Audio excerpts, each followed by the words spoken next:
sunshine, and a possibility of thunderstorms. This weather forecast is sponsored by Mid-South Lumber, the best little lumberyard in Panama City.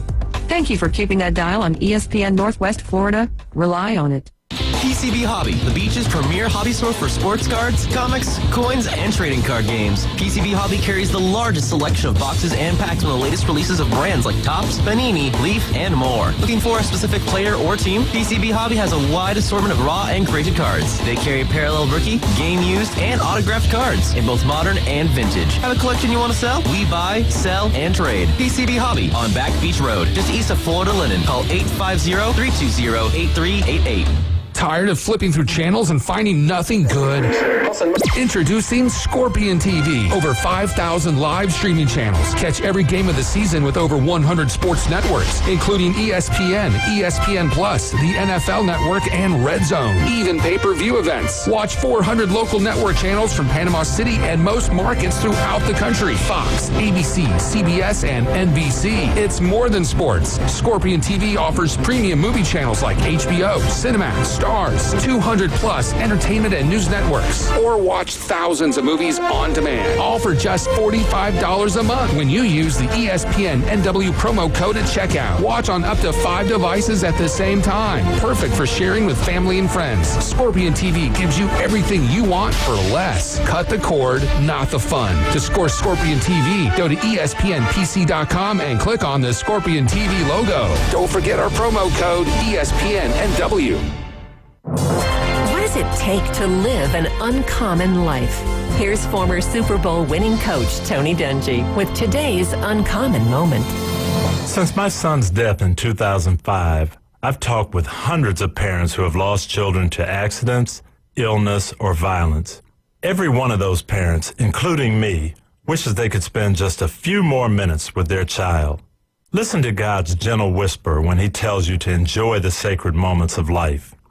When your family asks you to spend some time with them, set aside important business and treasure the opportunity. Invest yourself and your time in the things that really matter before you end up with regrets. Those are the investments that make a difference and that can last forever. New York Times best-selling author Tony Dungy, author of the popular Uncommon book series. More at CoachDungy.com. That's CoachDungy.com. It's just weed. I'm fine to drive. No one can prove I'm high. Unlike alcohol, there's no way to test how high you are, and it slows your response time. A half-second delay can be the difference between life and death. If your THC level is in 0, you're not safe to drive. Stay alive. Don't drive high. Educate your kids and your grandkids. They deserve the truth. This message is sponsored by the Florida Department of Transportation, the Florida Association of Broadcasters, and this radio station. WPLQ Port St. Joe, WGSX Lyndhaven, powered by Panama City Toyota. ESPN Northwest Florida. It's the next evolution of sports talk radio. The biggest stories and the biggest reactions. From college to the pros, interviews with the newsmakers, sports betting, your phone calls, and more. And now, we're taking the inside drive with Ryan Mulvey. I love it. Broadcasting from the Gulf Plus studios on ESPN Northwest Florida.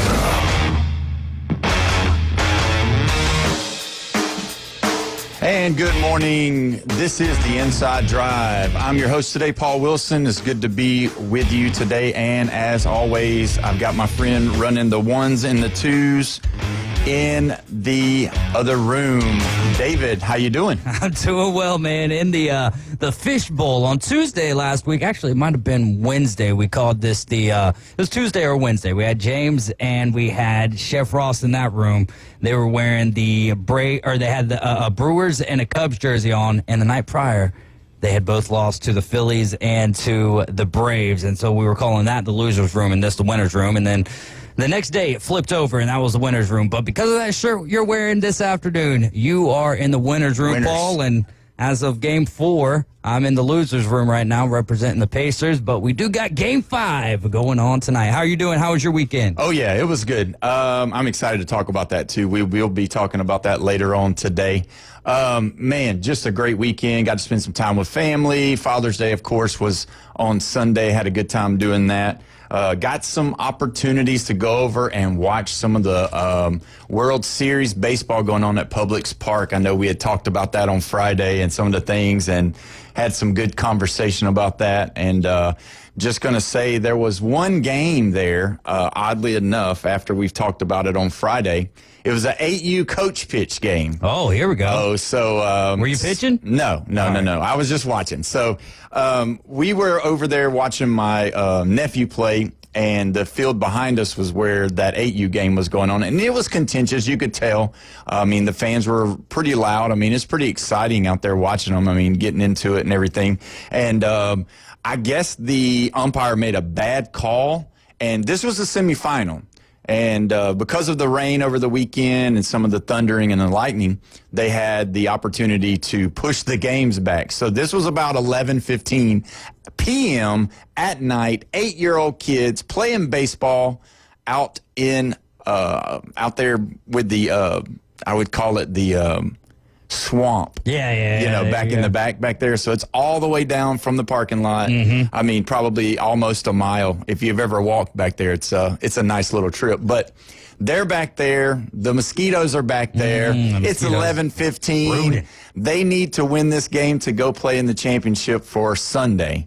And I don't know what happened, but there was a bad call or something that the other team thought was a bad call. Obviously, we never talk about when there's a bad call, the team that has the bad call, they get really upset. But the team that has the bad call that goes in their favor, they're pretty excited about it. I mean, they don't have anything bad to say about the umpire at that point. You know it's a bad call when the fans that the call was in favor for are just quiet. Like, Yeah. Okay, we'll take that one. yeah. Well, we'll take it. Got to roll your eyes a little bit, but hey, we're moving on. Yeah, so that was kind of cool watching that. But man, whatever happened, all I could see and all I could hear was some screaming going on. Obviously, one of the coaches, he was losing his mind, and all I could see is a mom out on the field in flip-flops screaming at the umpire, and he was kind of walking off, and I don't know if he was engaged or if he wasn't. I know that him and the coach was pretty close. No fighting or anything like that going on, but lots of emotion, lots of screaming.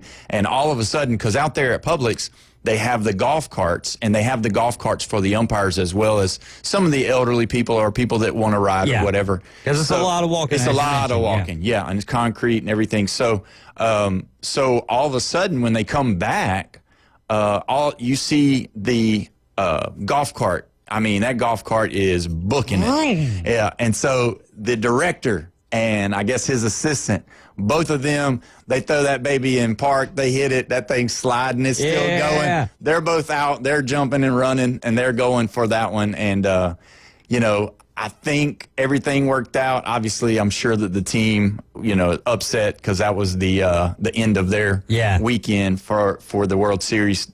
But, man, just a exciting it goes right back to what we were talking about last Friday, right? Yeah. I mean, and it was really exciting. Again, don't know who was at fault there. Right. Obviously, a lot of emotion going to the championship, that whole deal. There was a lot of close games. And so, because, at Publix, they have the scoreboards and they had them, you'd see it wasn't uncommon on Saturday night to see, because we didn't get to watch during the day. We were only here for Saturday night. But you'd see the scoreboards and it would be, a 10th inning, 9th inning, 8th inning, because the kids, they usually, because of time, they only give them an hour and a half to play. Usually it only goes for about 4 or 5 innings at the most. I mean, you might have some quick innings, but for the most part, when you're calling balls and strikes and that kind of thing, that's something that they do. But it was really cool to see a lot of emotional games, a lot of, because this is where the season ends. I don't know if you knew that. I knew we talked about. No. Yeah, so the spring season, this is where it ends. Okay. And then normally you might have some July play, but usually they take July off and then they start practicing again or doing whatever they're going to do for the fall to get prepared.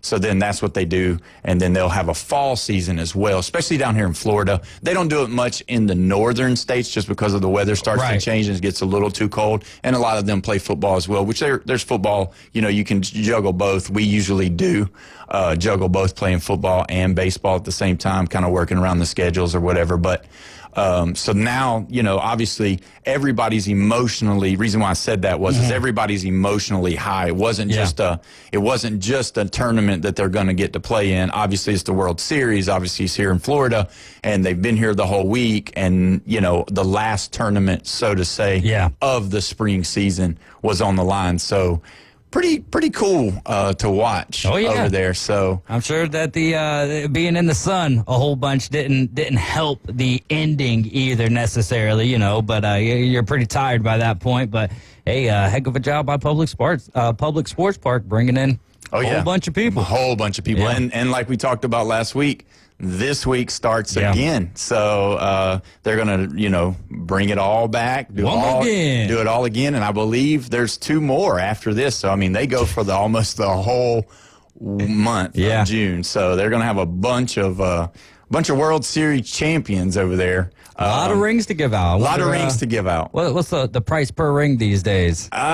Those for this one were the largest rings that I'd ever seen. Really? So they that were you've ever seen, or like ever for like Little League? Might have been ever. They were gaudy, huh? They were big. They were big. They're almost 2 inches in diameter across. So they were huge. Maybe I can on one of the breaks I can find a picture to show you. But man, they were those rings were big. And how they do it is a little bit, different than what you would normally think. You think World Series, you think winner take all type deal, but it's kind of set up a little bit different. So say, for example, you got 9U teams, that there was 26 teams in there. But what they do is they let you play in what they call the pool play games. Yeah. And then after that, then they kind of puts you in a bracket, and then now it goes into double elimination bracket. But you're put in your classification, whether you're AAA, whether you're AA, whether you're single A, and then those teams play. So you might be playing in a 26-team 9U tournament, right? But your actual double elimination tournament bracket is only going to have 6 teams in it, because you're playing against just your level of play. I guess so that they can make it fair. We've talked over the weekend talking about it would be kind of cool because you're playing in the World Series that you possibly could play. In a winner-take-all type deal for the champions or something like that. I think that would be kind of cool, but they'd have to really change their schedule because, man, they play all week and with rain and late games, and that single tournament plays from Monday all the way to Sunday. Yeah. And I'm not a huge fan of breaking it up into AAA. Like, if you're playing a World Series, then why are they even playing teams that they're not going to be playing in an elimination type format? I don't know. But at the same time, I don't have any true feelings on that. Yeah. If that's the way that tournaments are normally run, then okay, fine. Fine by it. Because I'm ignorant to it. Yeah. So in essence, you'll have 3 World Series champions for that age group. So and all 3 of those, I know, and since they're the same age group, that's participation trophy. It's madness. Honestly, it's madness. You're giving someone a trophy for being the 3rd best team, and they didn't even get to play the tier. Like, when we say the word World Series, that should hold some magnitude, some meaning. Yeah. World.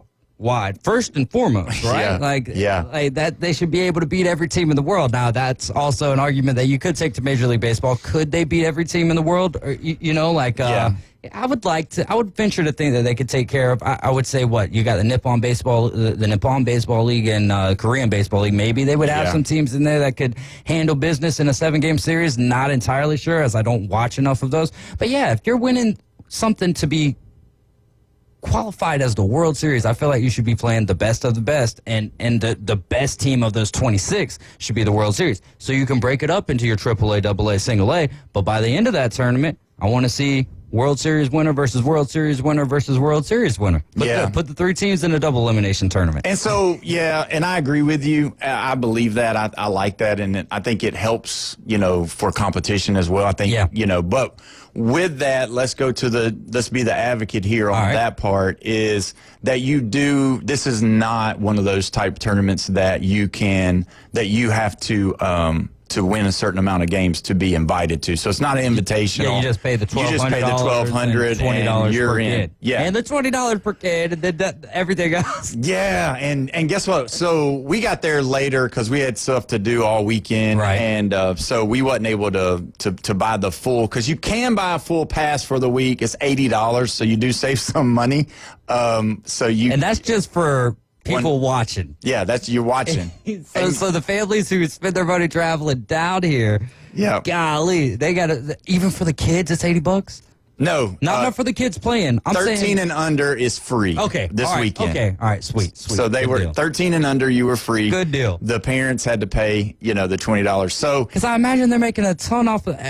Again, assuming here, we know what that word can lead to, but I would imagine they're making a nice little killing off of the concessions from the 13-year-olds and under. Yeah, and they've got not their money, but you know what. Yeah, they've got Kona Ice and a Quasi Dippin' Dots, and they've got vendors there selling their products and stuff like that. And then also, don't forget, you're not supposed to. I know people do. But you're not supposed to bring in any food, drink, or anything like that, especially. So if you walk all the way to the back 40, and getting back, you're trying to go all the way back to your truck to get you something to drink, it does make sense to pay that $3.50 for that Coke instead of saving your money, because that walk can be treacherous. I do wish that they had, and they might, but I don't remember, cold water fountains. Yeah. Do they got cold water? As long as they got cold water fountains. I don't know. A lot of the times, man, at the parks, it's like, I don't want hot water when it's hot outside. Yeah, well, I'll tell you this. So I'll be hosting the show on Friday. We'll be there this week. I'll try the water fountain, as gross as it may sound. But I'll see.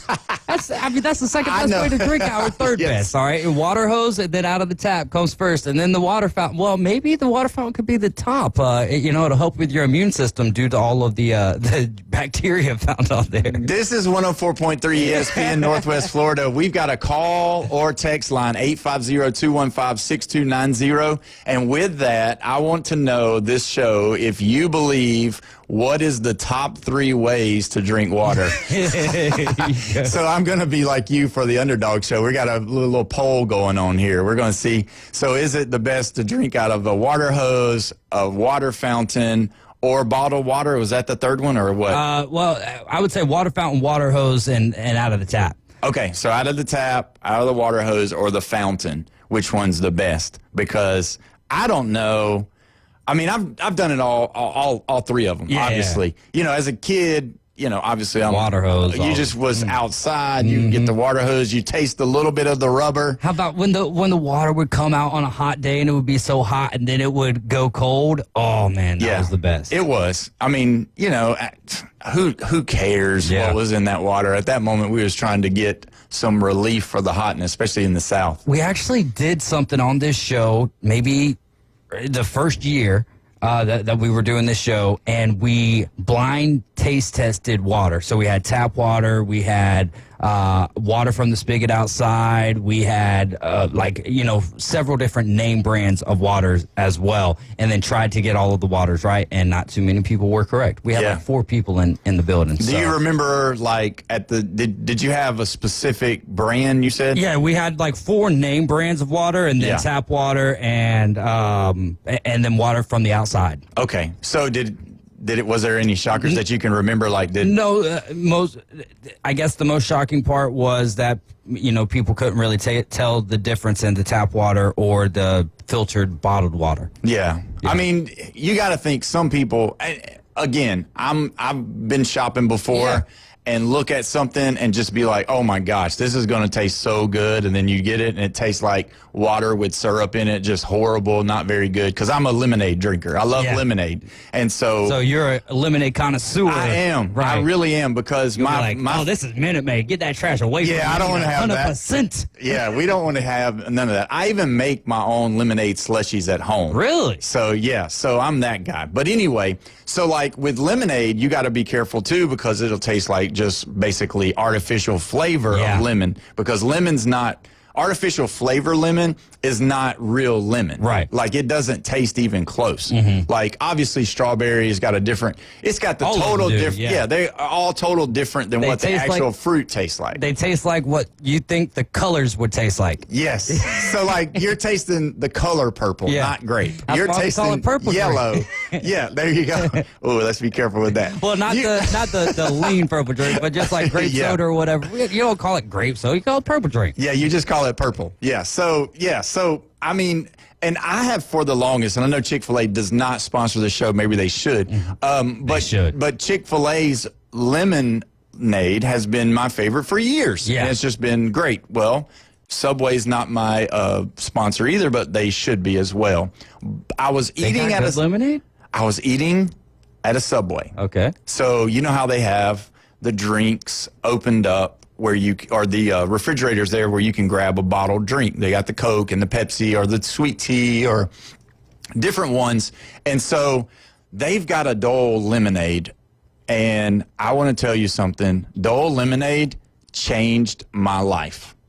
I don't know if you've ever even, like Dole. D-O-L-E. D-O-L-E. So like the pineapple juice in the cans? Yes. Oh, that's so good. Yeah, so the pineapple. Well, you had to open that can up and everything with the, Yeah, you have to open it up with a can opener and all that. So they sell the fruit at the grocery stores. They sell all that. You can't find, so I had it. Let me go back to my story. Yeah. So I had it with my sandwich that I got for the day. And the lemonade, the Dole lemonade, I mean, like I said, it changed my life. It doesn't have the pulp in it. I love the pulp from Chick-fil-A. Yeah. I know some people don't like it, but I like it. I like you like pulp in your orange juice?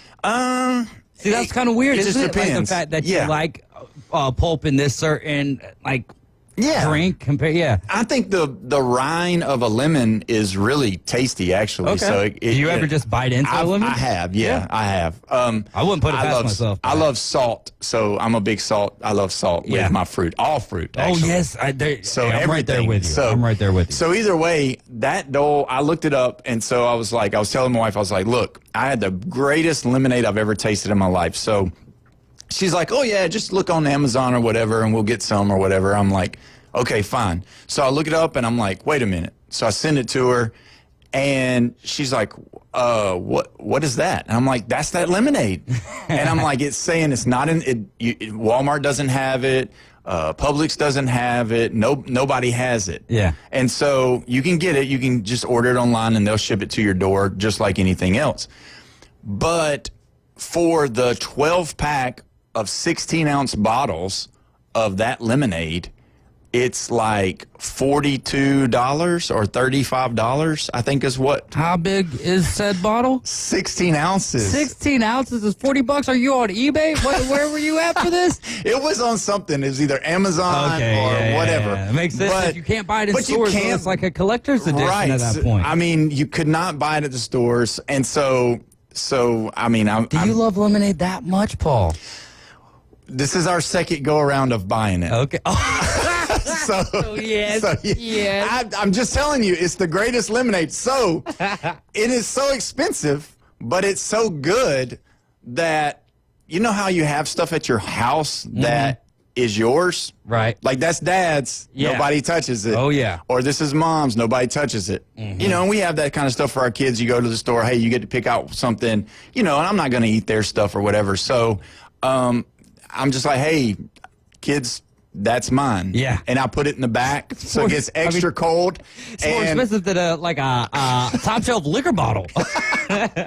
So the Dole lemonade is, and they need to sponsor us too. Yeah. But they have the greatest lemonade that I've ever tasted in my entire life. I don't know what the, health facts are on it. I don't care. It tastes so good. Yeah. I mean, it's made by Dole. It's got to be healthy, right? It's fruit. Yeah, exactly. So, I mean, either way, it's so good. And I don't know how we got here, but I just know that I love the lemonade, and that lemonade is great. We got here by talking about water. So, the water. So, that's how we got here. And then Ohio Brad says, and this right here might take number one over for me because it reminds me of football practice. The ice-cold orange jugs at the golf course with the little white cone hits. Now, we didn't have that part at football practice, the little white cone. But does that, doesn't that kind of just make water taste better? Oh, it does. I mean, the little cup. And you can just crunch it when you're done with it. Yeah, I mean, you just throw it away. We used to have those at the softball park, too. They'd put them at the softball when my dad would play travel softball back in the day, and that would just be, it was so good. They'd always have them, and the colder, the better. Like, when it would go down, you would just taste, it was just delightful. But anyway, so if you do have a call or a text, you want to call in or text in some of your comments about lemonade, water, whatever it may be, 850-215-6290. We're going to go to our break. Thank you for listening to 104.3 ESPN Northwest Florida. I promise when we get back from the break, we will not be talking the whole segment on water. We'll see you when we get right back.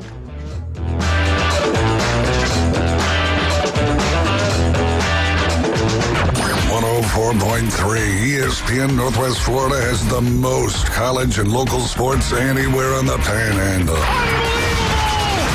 Join the Coach Hale Show, mornings from 7 to 9, live from the J. Michaels studio. Best seafood, the Coles beer. High school coverage, the SEC and beyond. It's all right here. Mornings on ESPN Northwest Florida. Of course, it helps when you're a multi-millionaire. Good morning. This is Joanna with your weather forecast from ESPN Northwest Florida on this Monday. Possible thunderstorms and some sun this afternoon, evening with a wind at 10 miles per hour out of the south-southwest and a high of 86. Tonight, look for mostly clear skies with a temperature near 79. Tomorrow, a high around 86 and a mixture of mostly sunshine and a possibility of thunderstorms. This weather forecast is sponsored by Mid-South Lumber, the best little lumber yard in Panama City. Thank you for keeping that dial on ESPN Northwest Florida. Rely on it. Now in stock at Tommy Otto's. 2015 Jeep Grand Cherokee Altitude. Luxury at a value price. $13,995 or a 2017 Hyundai Santa Fe Sport with one owner. Sporty and affordable. $11,995 at Tommy Otto's. Buy here, pay here. Financing options available. Everyone is approved. Tommy Otto's, 2209 West 15th Street, Panama City. 850-960-8664. For the latest deals and specials, follow Tommy Otto's on Facebook. Add tag, tax, and title. Hewitt Tire and Auto. Call 850-769-7323. Your certified AAA service center and hometown towing. Visit them online at HewittTire.com. On Airport Road in Panama City. 850-769-7323. Hewitt Tire and Auto Center and hometown towing. Need a tow? Call Billy at Hometown Towing, 850-265-1562. Broadcasting from the Gulf Plus Studios, it's the Inside Drive. Spreads, picks, and parlays. Get the breaking news, insider angles, and expertise so you can run your game. I told y'all to run that. And now the Inside Drive with Ryan Mulvey, ESPN Northwest Florida. And welcome back. You are listening to the Inside Drive. I'm your host today, Paul Wilson. Just so good to be here with you guys. And if you would, just go and like and share and comment on whatever platform you're watching or listening from. We'd appreciate it. Or if you're just riding down the road, give us a call, 850-215-6290. And before we get going on some more of the stuff that we want to talk about today, don't forget the voting has started.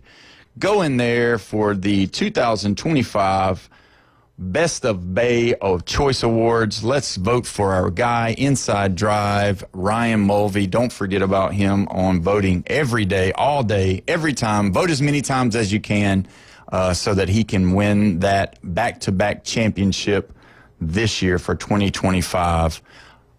Just want to say, man, thank you so much, Ryan. Hope you're doing well. Hope your family's doing well if you are listening. And don't forget, guys, to always say your prayers and for Ryan and his family as they're going through this difficult time. But he will be back very, very soon, and we are so looking forward to that.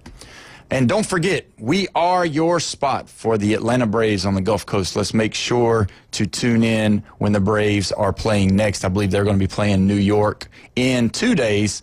Tomorrow, yeah. Is it tomorrow? Yeah, okay, tomorrow. so it'll be tomorrow. So we'll have all the information for that for tomorrow's game. So we've been talking about water. We've been talking about lemonade. Which someone has sent in a link for you. Southport Scott sending in a link where you can get it at about $2 a bottle. Really? Yes, sir. Got it up here for you, and I'll be sending you this link. It's available in 12 and 24-pack sizes. I haven't added it to the cart, though, so it looks like it's about $30 for a 12-pack. Yeah, which is expensive. I mean, yeah. Well, but you said, were you saying $40? I think I paid $42 after shipping. For a 12-pack. For a 12-pack. Okay, all right. Yeah. At first, I was thinking $40 a bottle. No. That's why I was... Okay, yeah, no. For a 12-pack, but that's insane. I mean, It's because insane. you can go to Walmart and buy a 12-pack of Cokes for what, $12 maybe? Now, I also do see like they've got the little powder pouches that you can pour into water. Yeah, I mean, if you'd love to taste that, I mean, if I had it, I would taste it. I'm not a big powder drinker guy. Yeah. So, but yeah, I guess that would be a cheaper option. But you said buy it in 2 liters too. Yeah, I did see the 2 liter. $3.29 a bottle, baby. It's $3.29 for the 2 liters.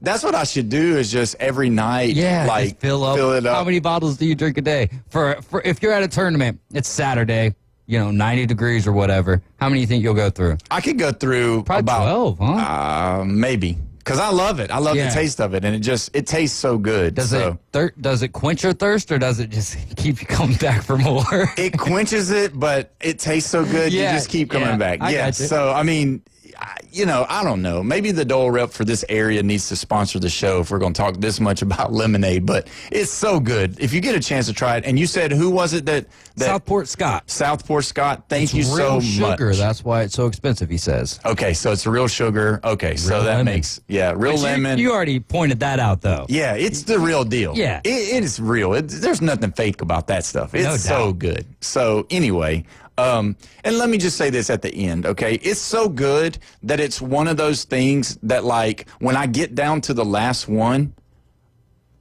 I save it. Does that make sense? Oh, yeah. I don't eat it. I don't drink it when I'm eating dinner or drink it when this is a luxury drink. It is a luxury drink. I want to drink this and enjoy it and just stand at the refrigerator. And there's stuff on our refrigerator sometimes where my wife puts up pictures or, calendar or something going on. So I'm just looking at all the stuff, and I'm just relishing the moment of standing there. And so I believe it was yesterday or day before, we had been at the ballpark, and, we'd gotten back, and we were kind of just taking a break or resting or whatever, and I was thirsty, so I just decided to go ahead and get it, and I've got one left, and it's still in there today. And so I get one get it, and I'm drinking a little bit of it. And so this is how good it is. So my wife comes by, and she's been at the ballpark with me too. Mm-hmm. She's out there, sweating and doing all the things that, being at the ballpark. And she says, here, let me have a sip of that. I was like, I love you, but no, it's the last one. And so that's how good it is for me. So I said, you drink water, you can drink Diet Coke, whatever you want. This is the last one. I told her she could not have the last. This is mine. Well, this was Saturday, though, right? This was Saturday, yeah. So this is like on Father's Day Eve. So, of course, that's, right. As do not pass go, do not collect $200. Yeah. So, I mean, and that probably, outside of getting a personalized card from my kids or, getting the phone calls or the hugs, all those things matter. But the second gift would probably be a 12-pack of Dole lemonade for me. Would make me so happy. That would have been the greatest gift or whatever. All right, come on, y'all, step up the gift giving game. Yeah, even if the kids could just all come put their piggy banks together to get it for me for Father's Day or whatever. So whatever it takes, but get it done. Next, guys, Christmas, Father's Day.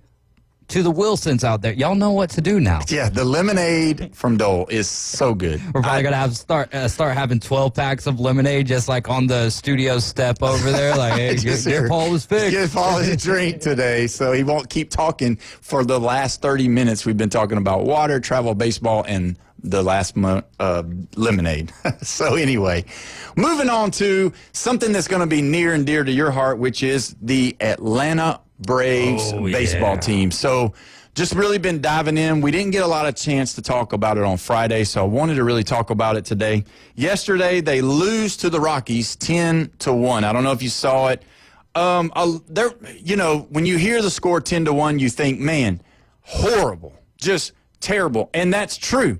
But there was something that happened that was really good. Yeah. I mean, you got to think. You're right. Grant Holmes went 6 innings, gave up 2 hits, walked 2, but he had 15 strikeouts. Yeah, hasn't been done in a long time for the Atlanta Braves, too. Yeah, so, I mean, the strikeouts from yesterday's game is happening. Well, and it goes to show again. I mean, and we talked about this being maybe not imperative, maybe that's too strong of a word, but the way that the Braves' record has been to this point, this was you needed to sweep, not just win this series. You needed to sweep this series, and it goes back to on any given day, they can have 2 of 3 of the facets of the game that you need to be clicking, and they will be clicking 2 or 3, but that one facet of the game will, and now yesterday it was only one facet of the game that was good for them, starting pitching. Right. Outside of that, the bats were quiet. The bullpen came in and made it even worse of a uphill climb for them. So, yeah, I feel bad for Grant Holmes to an extent. I feel bad for all. I just don't understand the locker room. I got Adam Goff texting me,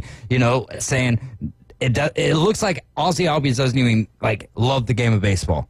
That's what he says. I got to watch more games, you know what I mean, and really focus and key in on that. But I'll take other people's criticisms or you know what I mean, their noticings to heart to see what in the world's going on. But there's got to be something with that locker room. How can you not sweep the Rockies right here when the division leader, the New York Mets, get swept by the Rays? Everything was in your favor for this weekend. Yes, it was time to make a positive move, but that did not happen. Yeah, so if you look at it, I looked at it. Riley, Olsen, Ozuna, Albies, and Murphy went 3 for 19.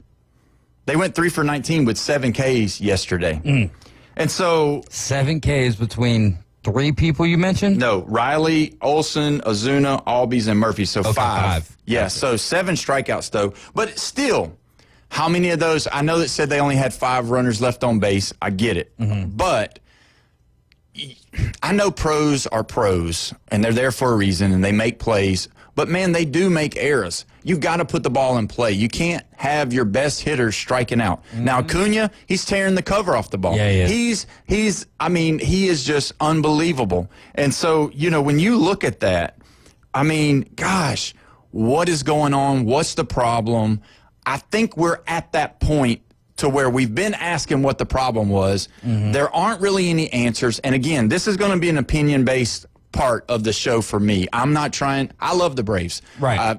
Growing up in Alabama, the closest games that you could go to were the Braves. Everybody loved Murphy. Everybody loved, all of those players, definitely the 90s with Glavine and Smoltz and Maddox and Avery and all those guys. But, man, it's just heart-wrenching to see the possibility of being that 2021 baseball team. And I believe that that's probably one of the crutches that this team is going through. And this is just, again, my opinion about Atlanta Braves baseball current state. You've got a lot of chance ability players, possibly, or former that done this or done that. I mean, if you go back, Olsen, great. If you go back, Riley, great. Ozuna last year, great. Albies always had that, clutch hit, great. Murphy, you know, he had a great year last year. You know, I'm not really sold on him as much. I think he's a great catcher. I think he's good. Don't get me wrong. The whole thing of this, keep going. I don't want to disrupt from your rant. No. So what are we? We can't live off 4 years ago. We can't live off 3 years ago. I mean, as you see, you're starting to see the teams that are really wanting to make noise. They're starting to make their moves. They're starting to do. You can't just keep sitting there saying, what if we get hot, or we're going to get hot. And so, you know, with that, I'm going to say something that I don't know if you're going to agree with or not. I'd love to hear what you're going to say. I think they should blow it up. I think we should go ahead and pull the plug and blow it up. I believe you've still got really good players to build around. I think those two players offensively, Acuna, I get it. He's been hurt. He's had some injuries. That's fine. But I think Acuna, you build around him, you keep him there, and I think you keep Riley there. I think those two players are the players that you, outside of the ones that are your younger players that are doing good, your Drake Baldwins, that kind of thing. I think you get rid of Murphy. I think you see what you could get out of Albies. I think you should see what you could get out of Ozuna, because Ozuna is one of those type deals too, though, that he's not. I know he's an outfielder or quasi. He's a Gold Glover now. Don't forget about that. But I'm just saying, when's the last time you've seen Ozuna playing the outfield, right? It's been a long time. It's been a while. So he's just DHing. See what his market is. See if you've got one of these teams that's needing somebody that plays like he plays, and see what he said. You know, see what they say. See what you can get. You need the middle relievers. You need some more contact guys. You might be able to, you know, throw a package together and get a star. I mean, that's where I'm at, because you got to think, Ozuna is 31 years old. He's got 11 home runs on the year. Riley's batting .281. He's got 11 home runs. Acuna batting .390. He's got 7 home runs. You have to just look at it, because your starters are Sale, Strider, Holmes, and then Schwallenbach. I mean, those guys, that's a good group of starters. And, I mean, when you need help in your bullpen, and when you need to do something different from the plate, it's just not acceptable to score 1 run against the Rockies. I don't care how many games you've beat them. It's just not acceptable to have what you're paying these guys, what they've done, and only score 1 run. Yeah. I see where you're coming from. When this core was put together before the 2021 season, we have to go back to the success that the Braves had before this, right? In the 90s, and all of the regular season dominance that they had, but one World Series to show for it. Right. Now we look at this core. We've already got the World Series to show for it. What's not clicking? I don't know if the answer right now is to blow it up. If they were to blow it up, I do like where you're going with it. See what you can get out of Ozuna, right? I believe he's on the last year of his deal. Yeah. Sean Murphy, with the way that Drake Baldwin is hitting, expendable. Yes. I would not get rid of Matt Olson. I would leave him being the corner piece over there. I would continue to hold on to Austin Riley, obviously Ronald Acuna. I'm still not sold on Michael Harris, but I also wouldn't want to see him go just because of what he does bring defensively, and he's one of your guys that they should be molding into a contact hitter and not into a power hitter. That's just kind of my assumption, the way that he has or not my assumption, my perspective, just on the way that he plays the game. So if they were to go that direction, it would be like, hey, I get it. I don't think that they're going to be sellers at the deadline. I think one of the bigger moves, I think that they'll retool in the offseason to a degree, make the bullpen more of a focus and finding that 4th or 5th starting pitcher. But I think the major change that we'll see is that they're going to move to a different manager at the end of this season, provided that they don't make a run. Because last year, you have to throw that one out the window to an extent because you lost so many players due to injury, yet you still made the playoffs. That's what's so infuriating about this team. Now you have all the players back, but we're not playing good baseball. However, this hasn't been a team with this core that's played great baseball in the first half. of the season. True. They've been a second half team. So that's why for me, I'm just I hate seeing what I'm seeing on a continual basis, like the fact that this is becoming consistent. However, it's, all right, let's see where we're at All-Star break. You know? Yeah. And then, and right now, this is a pivotal stretch coming up. You've got the Mets, you've got the Marlins, you've got the Mets, you've got the Phillies. Yep. Those are 4 series in a row that are against the division. Capitalize on this. I don't think that the Braves are going to win the National League East this year. But capitalize on this and maybe you can make a little bit of a run, but also those teams over there in the National League West are pretty daggone good too. Yeah. And the Central League too. I mean, baseball seems to be in a really good spot this year, which is hurting the Braves, but what else hurts you is having a performance like you did yesterday. Yeah. And that's where I'm going. Yeah.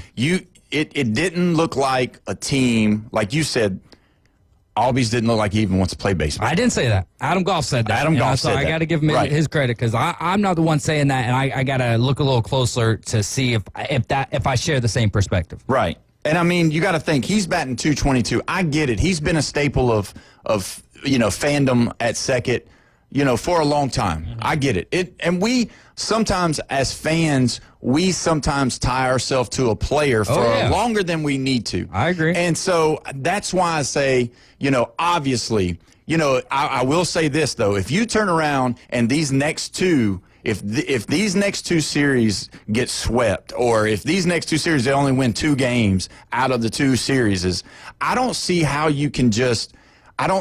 any way forward is just keeping that same group. I think you've got to get rid of, at bare minimum, you've got to get rid of Murphy. You've got to get rid of Albies. You've got to get rid of Michael Harris or get somebody in there. When I say get somebody, I'm saying go to these teams that have really bad records and are looking to get rid of some of their cap space so that they can do something else. Go grab, somebody that you would love to have that would provide that pop in the middle of the order, or be that other guy besides Riley and Acuna that could really, because we're not even talking about, bringing in a player that is like what San Francisco did with bringing in Devers. I mean, you find someone that was a difference. We're going to talk about it. But what I'm saying is you got to get to the place to where we can't live off last year's goods. We can't live off the 2021 season. We've got to figure out something's not right. Something's not working right. And I know this is going to sound crazy because, if you look at it, Hurston Waldrop is a right-handed pitcher. Mm-hmm. He pitched yesterday, I believe, in the AAA, struck out 6. And, I mean, he's their number 2 prospect. So there you go. You got another guy. So with the aging Chris Sale, as good as he is that somebody else you dangle in front of a team that's already kind of going to go to the playoffs, going to win, so that you can grab someone that brings, number 1, a big stick, or you can get 2 or 3 or 4 good middle relievers to come in and do something different? Because the way it's going right now, I think we're so far into the cellar, I don't believe that this year if they're going to be able to salvage anything. I get it. As a fan, I want to say yes. I want to say if we can get to the All-Star break and not be such and such amount of games back, if we can turn it around with this, if we can catch fire and get hot and beat the Mets and beat the Phillies and really, come back, I would love to see that. I just don't see it with this team right now. I'm trying to see what his contract status is, but they don't keep up with that on ESPN, so I got to go to Sport Track real quick. 2-year, $38 million. So this is the final year. I mean, I could absolutely see Chris Sale if we get to July 31st, which is after the All-Star break. So that's another thing is, Alex Anthopoulos right now is doing his job in investigating, right, and seeing what's going to be a part of the future and what's not. So far to this point, if you take this season out of it, we have to be, as Braves fans, you got to respect the job that Alex Anthopoulos has done with the roster. So for me, it's like, all right, we've got a month till the All-Star game, less than that, about 2.5, 3 weeks or so, early July. And then at that point, then we can kind of, all right, here's where we're at. Now we've got about a month to make the moves. Do we blow it up? or do we slightly just get rid of some pieces who aren't going to be here anyways next year, so might as well go ahead and get something for them? But as a fan, I know that I don't know better than Alex Anthopoulos or any of the other general managers. So just going to take it day by day till then. But yeah, something has got to change intrinsically with that group, because it can't be about the talent. There's no way that this whole team has just stop hitting. Yeah. As a group. I mean, I don't know. But again, you're never, that's the crazy thing about building teams is the thing that you can't see is the chemistry, the cohesion, and players' attributes. Like we can see on the video game when they progress, when they regress. You can't see that in real life. No. And see, that's and what we give players benefit of the doubt because we're fans of them. We love them. General managers, same thing. We love those guys. They won us a championship. They're our guy. When we go watch them, we take pictures of them. You know what I mean? When we went to Atlanta, we were taking pictures of Riley and Olsen and those guys. And, I mean, that's just what you do because you're a fan. But I want you to listen to this as well. The Braves are 22nd in runs scored because I want to back up my opinion based off of just a little bit of stats. They're 22nd in runs scored. And if you can't score runs in this type of Major League Baseball that they play now, you're going to find yourself, I mean, there's going to be times where you're going to have pitchers duels, and I get it. Your starting pitching needs to be good, but they're going to give up a couple of runs. They're going to give up 2 to 3 runs. You've got to be able to score. And then also they're 18th in batting average. You know what I mean? So they're outside of Acuna, nobody's hitting above 300. I mean, that's the thing. Like, we're not seeing, the batting averages being up. And I know that that's something that they don't do. They do all these other but your batting average is going to correlate with your OBP and your It's going to be all So, yeah, you look at that. Then you look at the OBP. The OBP is about 100 points down from, where you would like it to be at, 40% or so. And then the OPS suffers because of that. So it does tie back. I would say it's a bit of an outdated stat at being able to see the whole picture, batting averages. Understand. But outside of that, that's how you look at the game. Like, when you look at it, you want to know. You want to know if my guy, to me, and that's the thing. Batting averages don't lie, just like RBIs don't lie, home runs don't lie. But at the end of the day, they're not there. You're right, and your home runs don't just tell the whole story though, because if your home runs are sitting there at 28 this time of year, but your strikeouts, your batting average is 215, and then your strikeouts are at 70 something. That's definitely not beneficial for your squad. And I think that's it. I think you brought up a good point about Harris. I don't think he is the guy that we need him to be. We need him to be more of your contact, quasi Tony Gwynn style, hit the baseball, run, steal bases, be fast on the base path. But either way, like you said, there's a lot more people looking at this that are smarter than us, but we can still have our opinion. Oh, absolutely. But if you if you look at the list of who's at the top in runs scored, is this going to surprise you though? It's the Dodgers, the Cubs, the Yankees, and Arizona. Yeah. And that's why. Why? Because they hit the baseball. It's because they're scoring runs. Do they have the best starting pitching? Not necessarily. Do they have the best middle relievers? Not necessarily. Do they have the best closer in baseball? The Dodgers got everything. They got everything. But, you see what I'm saying. Like, if you look at those guys, it shouldn't be a surprise if Austin Riley hits 30, 40 home runs. It shouldn't be a surprise if Matt Olson hits 30, 40 home runs. It shouldn't be a surprise that Acuna hits his 20 to 40 home runs. Like, they should be putting up more runs, and with the run support that they're not getting, obviously it shows their struggles that they have in the bullpen. And when you've had your pitchers go out, with Strider just coming back this year, then you had the other guy just went down with the Tommy John, AJ Smith-Shawver. When you have those type of things, you want these guys that have been pitching. To me, Grant Holmes coming in and pitching the way that he did yesterday was just fantastic.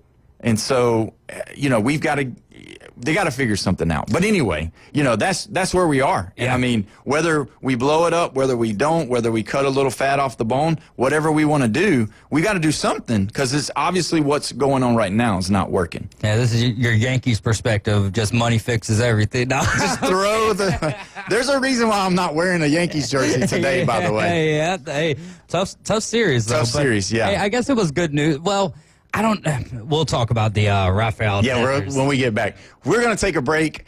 Thank you for listening to 104.3 ESPN Northwest Florida. We'll be right back. Weather in the Panhandle never stops. Turn to 104.3 ESPN Northwest Florida. This is Joanna with your latest forecast. Up to the minute weather reports all day long. A chance of thunderstorms and moderate rain. In-depth storm coverage. Winter Storm Enzo. And breaking weather as it happens. Hurricane Helene. ESPN Northwest Florida. We do have a tropical storm warning. Rely on it.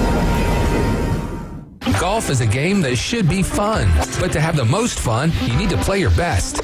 That's where the experts at Golf Plus come in. Their friendly staff will guide you through the buying process, answer all your questions, and can help with any repairs you need along the way. Golf Plus is your custom fitting, club repair, and golf retail shop. Golf Plus staff is non-commissioned and will work with you to find the best product for your game, just like they've been doing since 1988. Golf Plus in Dothan and Panama City Beach. Fitting, repair, retail. That's Golf Plus. With over 65 years of combined experience, Instant Replay Sports Cards is happy to help you take your collection to the next level. They carry all the new hobby boxes, signed memorabilia, and supplies. New and vintage cards and Pokemon. They sell and trade cards and are always looking to buy. They're an authorized source for Topps, Panini, Upper Deck, and Leaf cards. Instant Replay Sports Cards is open 7 days a week at 752 West 23rd Street, down from Academy Sports. It can always be reached at InstantReplaySportsCards.com. Are you thinking of doing a fundraiser? Well, Krispy Kreme Donuts next to HCA Hospital, 23rd Street, Panama City, and on the Ross Clark Circle in Dothan says, let's raise some dough. Earn up to 50% profit with a Krispy Kreme fundraiser in-shop or online. So let's raise some dough. At Krispy Kreme Donuts next to HCA Hospital, 23rd Street, Panama City, and on the Ross Clark Circle in Dothan. Now back to the Inside Drive, live and local from the Golf Plus studios. And now the Inside Drive with Ryan Mulvey. We're going to have a talk. Tell me what you know. It's a frantic noise. ESPN Northwest Florida.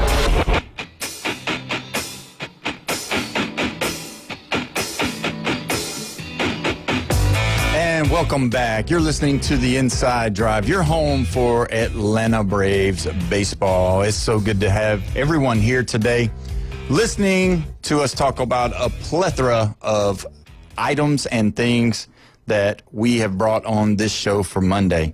You know, talking about more about the Braves, you know, there has to be something that we have to do, and hopefully they will get it figured out. The smarter heads usually prevail, and I think that's what you were alluding to, that, you know, two guys are sitting in the winner's side and the loser's side in Panama City, Florida Beach is probably not going to be the solvers to the thing that's going on with the Braves.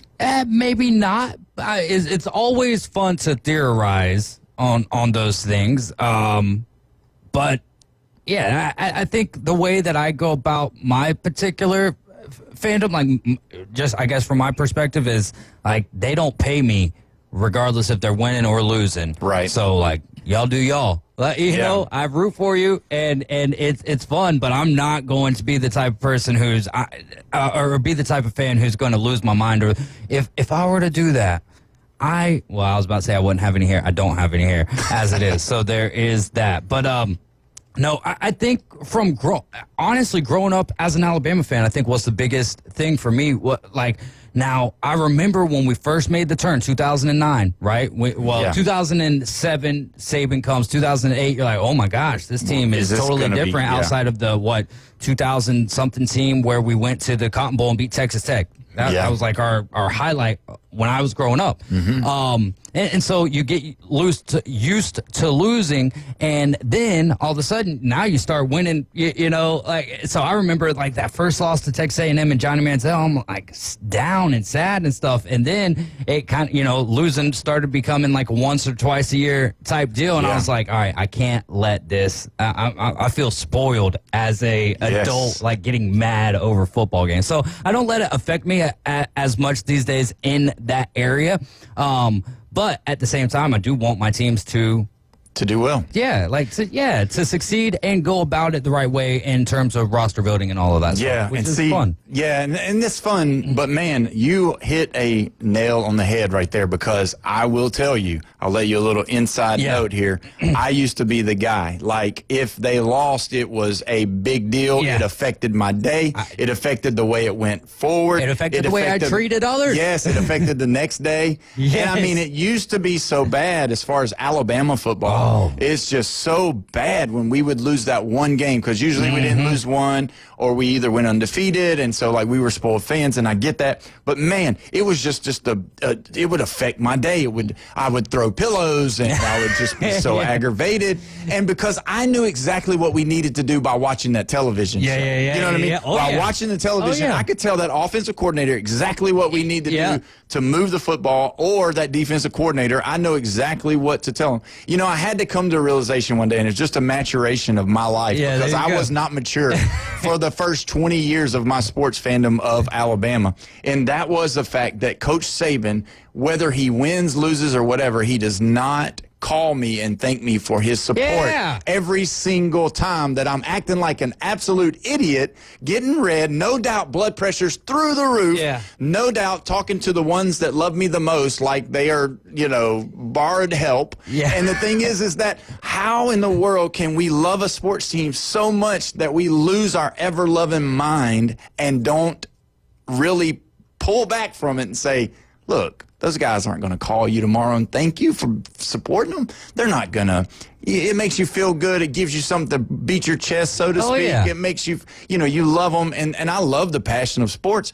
But, man, I did have to come to the realization of, man, you're turning into a person that is like, somebody I wouldn't want to be around watching again. You're only fun to be around if Alabama's winning. And even then, at that point, it's a little too much, huh? It's like no family gatherings, no weddings, nobody's coming to visit during football season because I would just, hey, you got a baby dedication?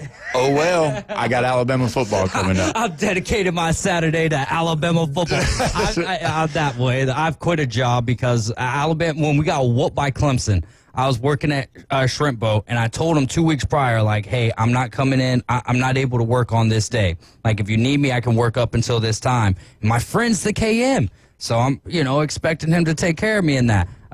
They come up with the schedule a week, you know, prior to the game, and I'm like, hey, listen, I'll come in till 6:30, and then at that point, I'm leaving. We're not even busy. It's January. You know what I mean? And I was rolling sushi at the time, and so at that point in time, I took my apron off. I said, hey, is there anything else you want me to do? But I'm out of here, and I'm not coming back. Like, I'm quitting the job. And that was it. Wow. And then went home, and karma hit me like a ton of bricks because Alabama lost 44-17. Yeah, I don't want to talk about that. And when we come back from the break, I promise we will not talk about losing jobs. I promise you. Thanks for listening. You're at 104.3 ESPN Northwest Florida. We'll be right back.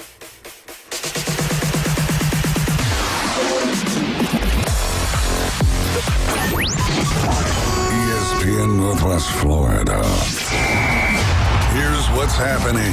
Hi, this is Ryan Mulvey, and thank you for nominating the Inside Drive on the 2025 Best of Bay. To vote for the Inside Drive as the best radio show in Bay County, go to ESPNPC.com and click Best of Bay. And remember, for a brighter future, vote the Inside Drive in 2025. This message funded by ESPN Northwest Florida and the Committee to elect the Inside Drive. This is Joanna with ESPN Northwest Florida with your Monday's weather. The rest of the day, there will be a gentle breeze out of the south-southwest, a chance of thunderstorms and some sun, and 86. Mostly clear skies tonight, about the same at 79. Tomorrow, a variety of mostly sunshine and possible thunderstorms and a high of 86. About the same at 87 Wednesday, and we'll have a variety of some sun and a possibility of thunderstorms. This forecast is brought to you by Earthworks of Northwest Florida. Thank you for tuning into ESPN Northwest Florida. Rely on it. Reliable Copy Products is proud to be the exclusive dealer in Northwest Florida for Kyocera office equipment. Reliable Copy Products has been committed to providing professional, personalized service for the last 35 years. They understand that the right equipment does not always fall within today's budget requirements, so they offer several options for the equipment you need today for the growth you expect tomorrow. Call James Smothers at 784-6601. 784-6601. Reliable Copy Products on Harrison Avenue, just north of Bay High School. WGSX Lynn Haven, WVLQ Port St. Joe. Powered by Panama City Toyota. ESPN Northwest Florida. Jason Mulder, owner of Bestway Portable Buildings, reminds you to celebrate this 4th of July.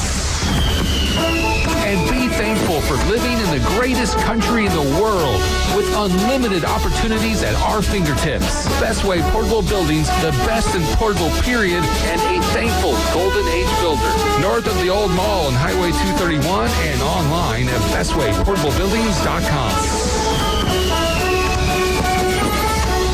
Broadcasting from the Gulf Plus Studios, it's the Inside Drive.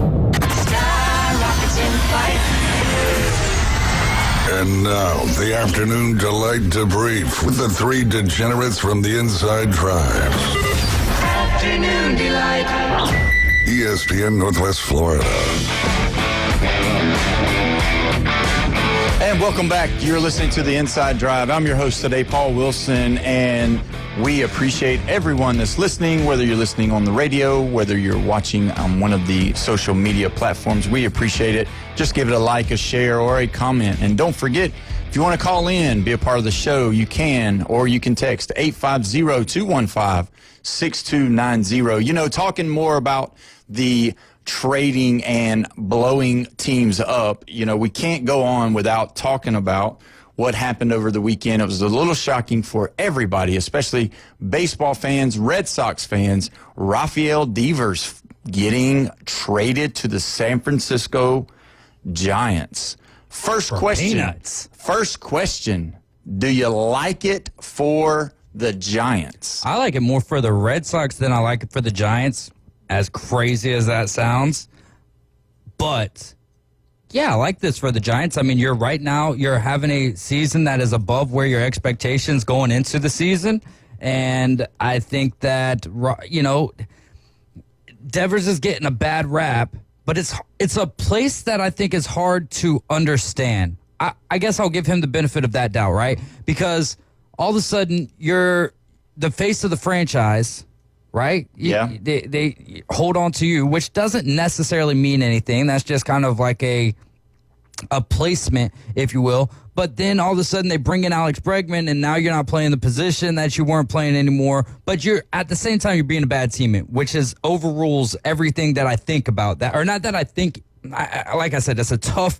I try to put myself in the shoes of Rafael Devers, right? And it's really hard to understand that. I don't understand it, and I don't understand the process of not being a good teammate just because you're not playing the position that you wanted to play. If they ask you to play in the outfield with the fans, you should do that for the betterment of the Boston Red Sox, right? Yeah. But if you're the Giants, all right, so how often have we seen players be unhappy somewhere, but then they find they get the change of scenery, and now all of a sudden they're a better teammate. So yeah, I think, and he's also no. Padres got Bogarts. Yeah, Bogarts. So never mind. Yeah. But anyways, I like this for the Giants. I mean, you're competing for the NL West, so you bring in a player who's been unhappy. Now, hopefully, he takes his frustrations out on the baseball, and it could be a great move. On the flip side of that, it could be a disastrous move because we're talking about someone who we know was unhappy in their organization, but also like that still shows signs of how you are as a teammate. Yeah. So, if the Giants are asking him to do stuff and that's not what he wants to do, I think that's a bad move right there, no matter what the price was that you got him for, which is insane that that's all it took to get him. Yeah, some of the listeners may not know what happened and what you're alluring to, but I do want to go back into that. So they brought in Bregman, which plays third base for the Red Sox now. He was with the Astros. But now they were asking if Devers would move over and play first base, and he told them No. Like, it wasn't even a, let me take some ground balls, let me do this, let me do that. He said, absolutely not. I'm not playing first base. I'm a third baseman, period. You know, I'll DH, but I'm going to play third base or nothing. Well, and to go back to when they got Bregman, he didn't even want to DH. He was the third baseman. Yeah. And that's where the first straw was. And then you have the next one. And so, I haven't really heard a whole bunch. But what makes that deal even worse, not the deal, not the trade, but when Rafael Devers was asked to play first base, it was right after Trenton Cassis went down. Yeah, he went down hurt. So as a teammate, when your first baseman goes down, learn how to play first base. That's what has kept so many people in the game that didn't have really the skill set to stay in the game. They stayed playing at the show level because they would pick up a new position. Does this kind of talk to, though, that management and players aren't as talkative and communicate as much as we think they do? I mean, because, like, what you had to know when you were looking at bringing Bregman in, that Devers was not going to be happy with that. He's your star. He's your guy. I mean, if they really believed it, or was this the whole plan behind it to get rid of him because they didn't want to keep him? You know what I mean? I know they're talking about moving him to first base, but they have to know him. They have to know what type of person. It's not that he's been there, because you got to think they had him, Bogarts, and Mookie Betts all there. You know what I mean? Like, they got rid of all those guys now. Yeah. And so, was he the plan of moving? Or was it the plan in behind closed doors that, hey, we're going to make this offer to him. We know how he's going to respond. Because I get it, man. I'm not, I'm not disagreeing with you. I agree with you. I think you play where you can play. It's just like with Little League Baseball. Your coach says, hey, go play right field. Well, I'm the shortstop. It doesn't matter. You go play what he wants you to play. And I believe that everybody that's a fan or that has played a sport, that you probably feel that way. And that's what we don't really know, because they have to know him. I mean, how many years has he been there? 6 or 7 years now? He's been there for a while. He's been there for a while. He's dealt with the coaching staff. 2023, actually. Oh, no, that was his last contract. But he signed a 10-year deal in, 2023? Yeah. So 2 years ago was this. Yeah, I don't think that this was in the Red Sox's front office plans. Like, it couldn't have been 2 years ago. I don't think that they said these. I don't think that they went out and signed Bregman with the intention of upsetting Rafael Devers. I don't think that they did that intentionally. But what is your job when you're in the general manager role? Is to improve the team. So if you think Rafael Devers might be better in the designated hitter spot and Alex Bregman better in the third baseman, I don't really care about your feelings, because your feelings aren't what's growing the Red Sox. Just because you might be hunky-dory with your contract and what position you're playing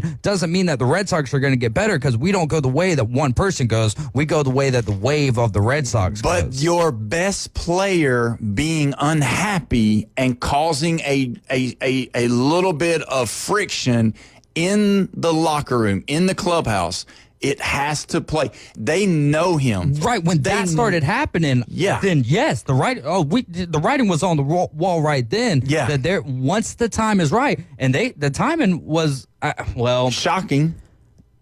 It wasn't shocking, though, because, and again, I can't take full credit for this, but I had the same thought, but I saw it this morning from Adam Goff in one of our group texts, is that did the Red Sox get inspired, or did they have more confidence after sweeping the Red Sox that it's like, all right, we'll go ahead and make the deal? Because they did not win the deal. They got absolutely hosed. Yes. Yeah, because, we can Jordan look at Hicks, it. Yeah, someone else. Yeah, they got, in return, they got left-handed pitcher Kyle Harrison, right-handed pitcher Jordan Hicks, minor league outfielder James Tibbs III, and minor league pitcher Jose Bello.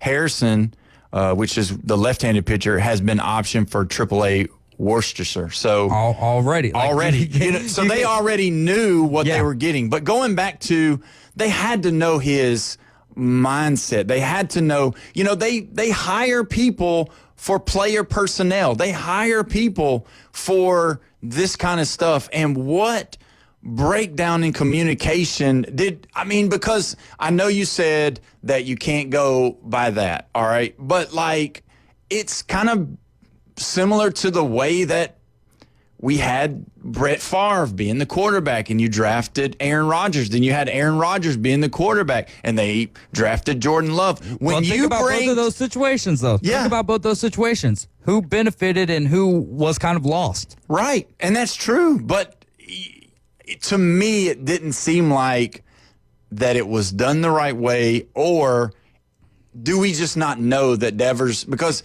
is Devers just that guy? Like, because he is being painted as a bad person, bad teammate. When I say bad person, I'm saying as far as a baseball player, the guy that didn't want to play. We're not talking off the field. We're not talking Wander Franco or, anyone who's getting in trouble off the field. We're talking about on the field stuff that happened off the field, but it's pertaining to on-field situations. And that's why I said, like, for me, I don't think enough people are trying to look at it from Devers' perspective. No. But at the end of the day, that doesn't matter, because if we are going to use the parallel of the Packers and did they do the wrong thing, you can't say that, because at that time, Brett Favre, how long did Aaron Rodgers sit behind Brett Favre, first and foremost, right? And then Jordan Love sat for a little while behind Aaron Rodgers as well. But your job as a general manager is to manage the roster. You're not an agent. Your job is not to keep your player happy. Like, if your player can't, right. But here's the thing. Is your happiness based on your happiness, or is it based on the success of the team? Right. Once you show that your happiness is above what it is for the team, then I think that it's time to go separate ways. And I think long run, because that's got to be a general manager's vision, right? It's got to be long term. It's not even what you want to go for the World Series, but we can't have 30 MLB baseball general managers going for the World Series, because then we have all buyers at the trade deadline, right? And we nothing changes up at that point. So your job is, yes, you want to win the World Series. Once that becomes an unrealistic expectation, then you want to plan for near future playoffs, and you know what I mean? Yeah. But you're always looking towards the future, and I don't think as players, it's kind of like employer versus employee. An employer is looking for the growth of his business long term. As an employee, all we can do is see the hours that we're working. Right. And then after that, it's your problem, brother. Like, you know what I mean?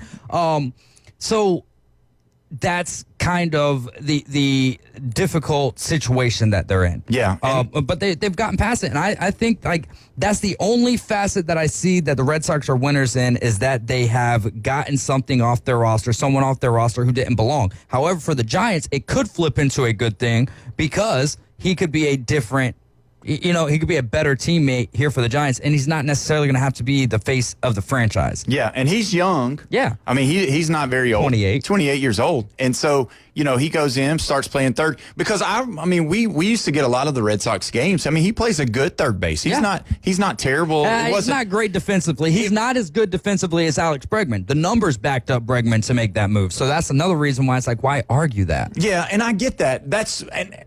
I'm more or less playing, the advocate of, for sure. Whether, yes, the numbers don't lie, but was he good enough? You know what I mean? Was he good enough? Can he play playoff baseball? Can he play winning baseball? And to me, that answer is yes. I think they're fine. But I do think what you're saying makes a lot of sense, because you got to think the Red Sox are 37 and 36. They're fourth in their division. Yeah. So, it's not like they were burning the doors off anyway. Right. So they really needed something that was going to change. Now, is this the change that happens? Only time will tell. Yeah. But we've got to get to that place to where we understand that sometimes in life things happen, and you just kind of live with the consequences. Yeah. For sure, they did not get anything for him. Mm-hmm. We're not looking at that. But this kind of rolls me back to, and I know that the Braves aren't having this type of problem, but it rolls me back to is sometimes you just do something that's a big change, and you never know what you spurn off of it. If the Red Sox go on to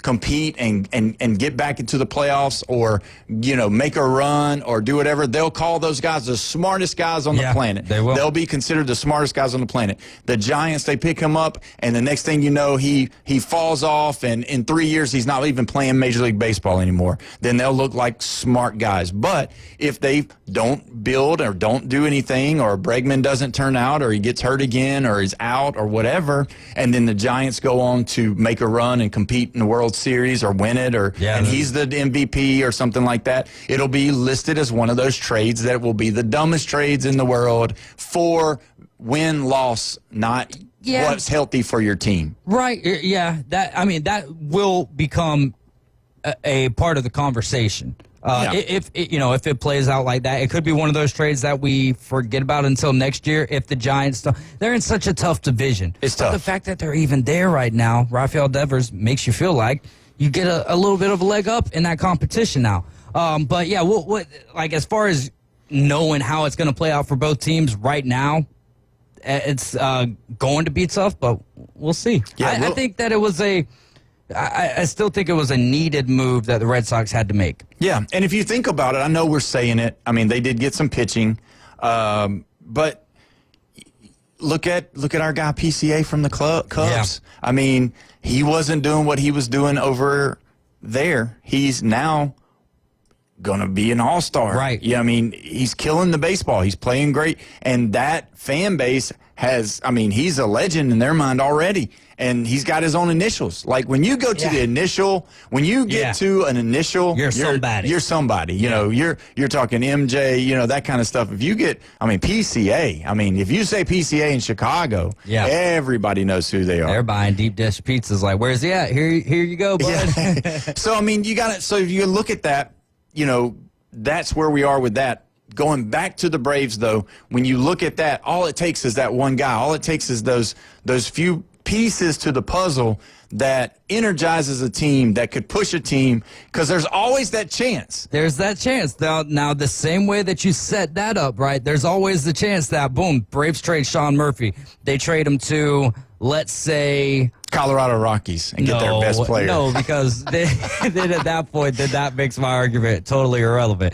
But say they send them to, let's go to a team that's, second in the National Central right now. Would that be the Brewers, maybe the Cardinals? Yeah, one of those Cardinals, 2 teams? yeah. All right, so it goes to the Cardinals. Now the Cardinals are in the NLCS taking on the Phillies or the Mets. Right. And Sean Murphy and they probably wouldn't make this trade. But anyways, just saying, Sean Murphy's been an integral part of the run. Now it's like, man, and the Braves finished 1 game out of a wild card spot. Yeah. Then we're sitting there looking like, what was why the Braves did they do that? Yeah, exactly. Yeah. See, so you're in one of those situations where it could be, but to your analogy, it's that rip the Band-Aid type off, or it's the rip the Band-Aid off type analogy, because if change does need to happen, if that's the only way that the Braves are going to end up in the right spot, the longer that we twiddle our thumbs and hope and hope and hope and don't do something, the more painful it is going to be to watch this Braves tribe as a fan. And you know as well as I do, with your analogy, if you leave that Band-Aid on for too long, it ain't going to heal right. It's not going to heal right. Yep. So sometimes you do have to pull it off. Go ahead and open it up, because, say they do something crazy like this, like I would love. This would be my greatest trade in the whole wide world. Give me Jacob Wilson leading off for the Braves, having Acuna bat second, having that 1-2 punch, and now we're looking at bringing in the most contact hitter. You know what I mean? He'd be that guy that you'd bring in that could play short, that could hit. Yeah. And that would just be great. You give up Chris Sale, you give up, send them to the Athletics, let them do play wherever they're going to play. And, that's just something that I was thinking about. And Michael Harris Jr. for Denzel Clark and Jacob Wilson. Jacob Wilson. There you go. Come on. Who says no? Yeah, who says no in this? I say no because I'd rather have Chris Sale at this juncture. But Jack Wilson would change. You would like to think, anyways, he could help the energy change. But we're saying this, and look at what the A's are doing. Yeah, I know, and that's because they don't have the run support either. Yeah. They're pretty rough all the way around. But if you look at it, a major player like Devers can come in. Look at what Soto's doing. You know what I mean? Those guys back-to-back years for Soto to have really 2, and we haven't finished this year, but 2 complete full years of, right. His whole career, a heck of a hitter. Yeah, and when you look at it, when you bring a star in like that, I don't say 9 times out of 10, but most of the time, they come in and produce, and when they do, they make the front office look like $1 million. Yeah. You know what I mean? And when those type of things happen, obviously all the different things can happen. Oh, yeah. But with those type of things happen, you know, and again, I believe, you know, at least I would hope that the Giants bringing him in, that they had conversations, that they didn't just blindly say, "Oh, I want Rafael Devers." Well, for the price, they might have. I mean, but still, yeah. Like, yeah, these guys, they're just kind of sitting here. So, hey, and also for the Red Sox in the positive side of things, because I said the best thing for them was just getting rid of the locker room negativity that it brought, or the clubhouse negativity. Yeah. I will also say that they got rid of a lot on the books, too, with Rafael. Yeah, the money, So that also helps them out as well, giving them a little bit more freedom to play with. Yeah, and I think what they're doing is, you know, getting themselves in a position to where at the break, you know, they can look and see what they got. So, and be able to do it. And so, with that being said, we're going to take another break. Thank you for listening to 104.3 ESPN Northwest Florida. We're coming back soon. It's the PCB Hobby Takeover with Todd. Mondays at 5:20 on ESPN Northwest Florida. That is a very high-end card and very rare. Todd talks about coins, trading cards, collectibles, and the amazing stories behind them. It was the first one that's ever come through my door. Plus, we'll be taking your calls and questions at 850-215-6290. The PCB Hobby Takeover. A platform for you to do your hobby. Mondays at 5:20 on the Sports Talk Monster. ESPN Northwest Florida. This is Joanna with ESPN Northwest Florida with your Monday's weather. The rest of the day, there will be a gentle breeze out of the south-southwest, a chance of thunderstorms and some sun, and 86. Mostly clear skies tonight, about the same at 79. Tomorrow, a variety of mostly sunshine and possible thunderstorms, and a high of 86. About the same at 87 Wednesday, and we'll have a variety of some sun and a possibility of thunderstorms. This forecast is brought to you by Earthworks of Northwest Florida. Thank you for tuning into ESPN Northwest Florida. Rely on it. Tired of flipping through channels and finding nothing good? Introducing Scorpion TV. Over 5,000 live streaming channels. Catch every game of the season with over 100 sports networks, including ESPN, ESPN Plus, the NFL Network, and Red Zone. Even pay-per-view events. Watch 400 local network channels from Panama City and most markets throughout the country. Fox, ABC, CBS, and NBC. It's more than sports. Scorpion TV offers premium movie channels like HBO, Cinemax, Stars, 200 plus entertainment and news networks, or watch thousands of movies on demand, all for just $45 a month when you use the ESPN NW promo code at checkout. Watch on up to 5 devices at the same time. Perfect for sharing with family and friends. Scorpion TV gives you everything you want for less. Cut the cord, not the fun. To score Scorpion TV, go to ESPNPC.com and click on the Scorpion TV logo. Don't forget our promo code ESPN NW. Now back to the Inside Drive, live and local from the Gulf Plus studios. Live from the 19th hole. I can't believe you're a professional golfer. I think you should be working at the snack bar. It's the Inside Drive. The price is wrong. ESPN Northwest Florida.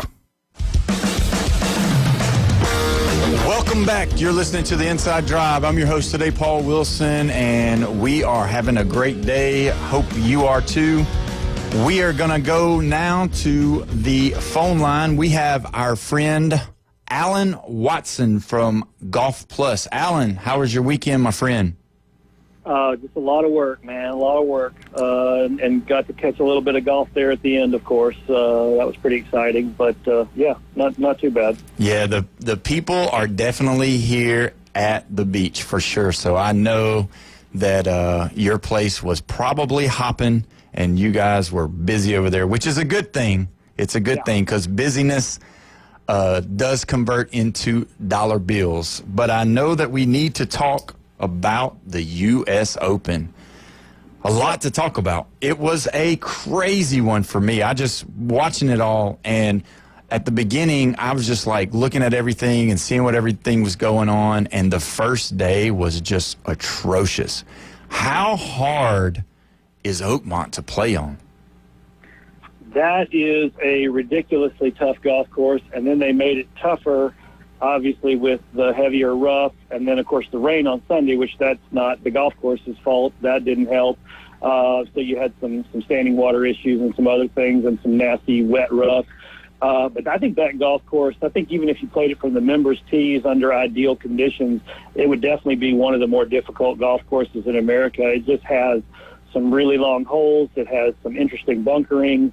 I mean, the bunkering is just crazy in terms of how you have to avoid, you know, you're either going to be in the bunker or the rough if you miss the fairway, which is normal golf courses. But some golf courses don't have so many bunkers like that one does, and it's unique. And then those greens, massive slopes, front to back, back to front on some of them. You saw sometimes these guys would land the ball 30 yards left, and the ball would stop and then start kind of picking up some pace and rolling. And it's kind of hard to see on TV until you get the right camera angle. But then if they would get more of a down to the earth flat camera angle, you would see, oh my gosh, there's a huge slope that you can't see from above, and that's why they're hitting it into the wrong places, because they know that if they hit it close to the pin, it'll just roll away. So that's difficult, because most of us are not good enough to think about where on the green we want to land it. We're just trying to get it somewhere near the pin.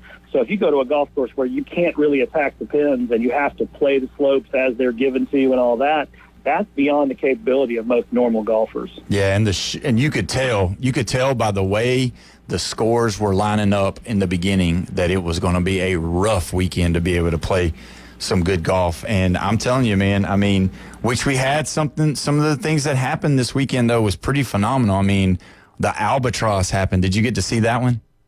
Yeah. I mean, what a crazy shot. I mean, he didn't know it went in because, like you said, the slopes, and, you know, he was just like, did it go in? And he was like, you know, it was crazy, though. That's the first time that I'd ever watched a live one like that. That was pretty phenomenal.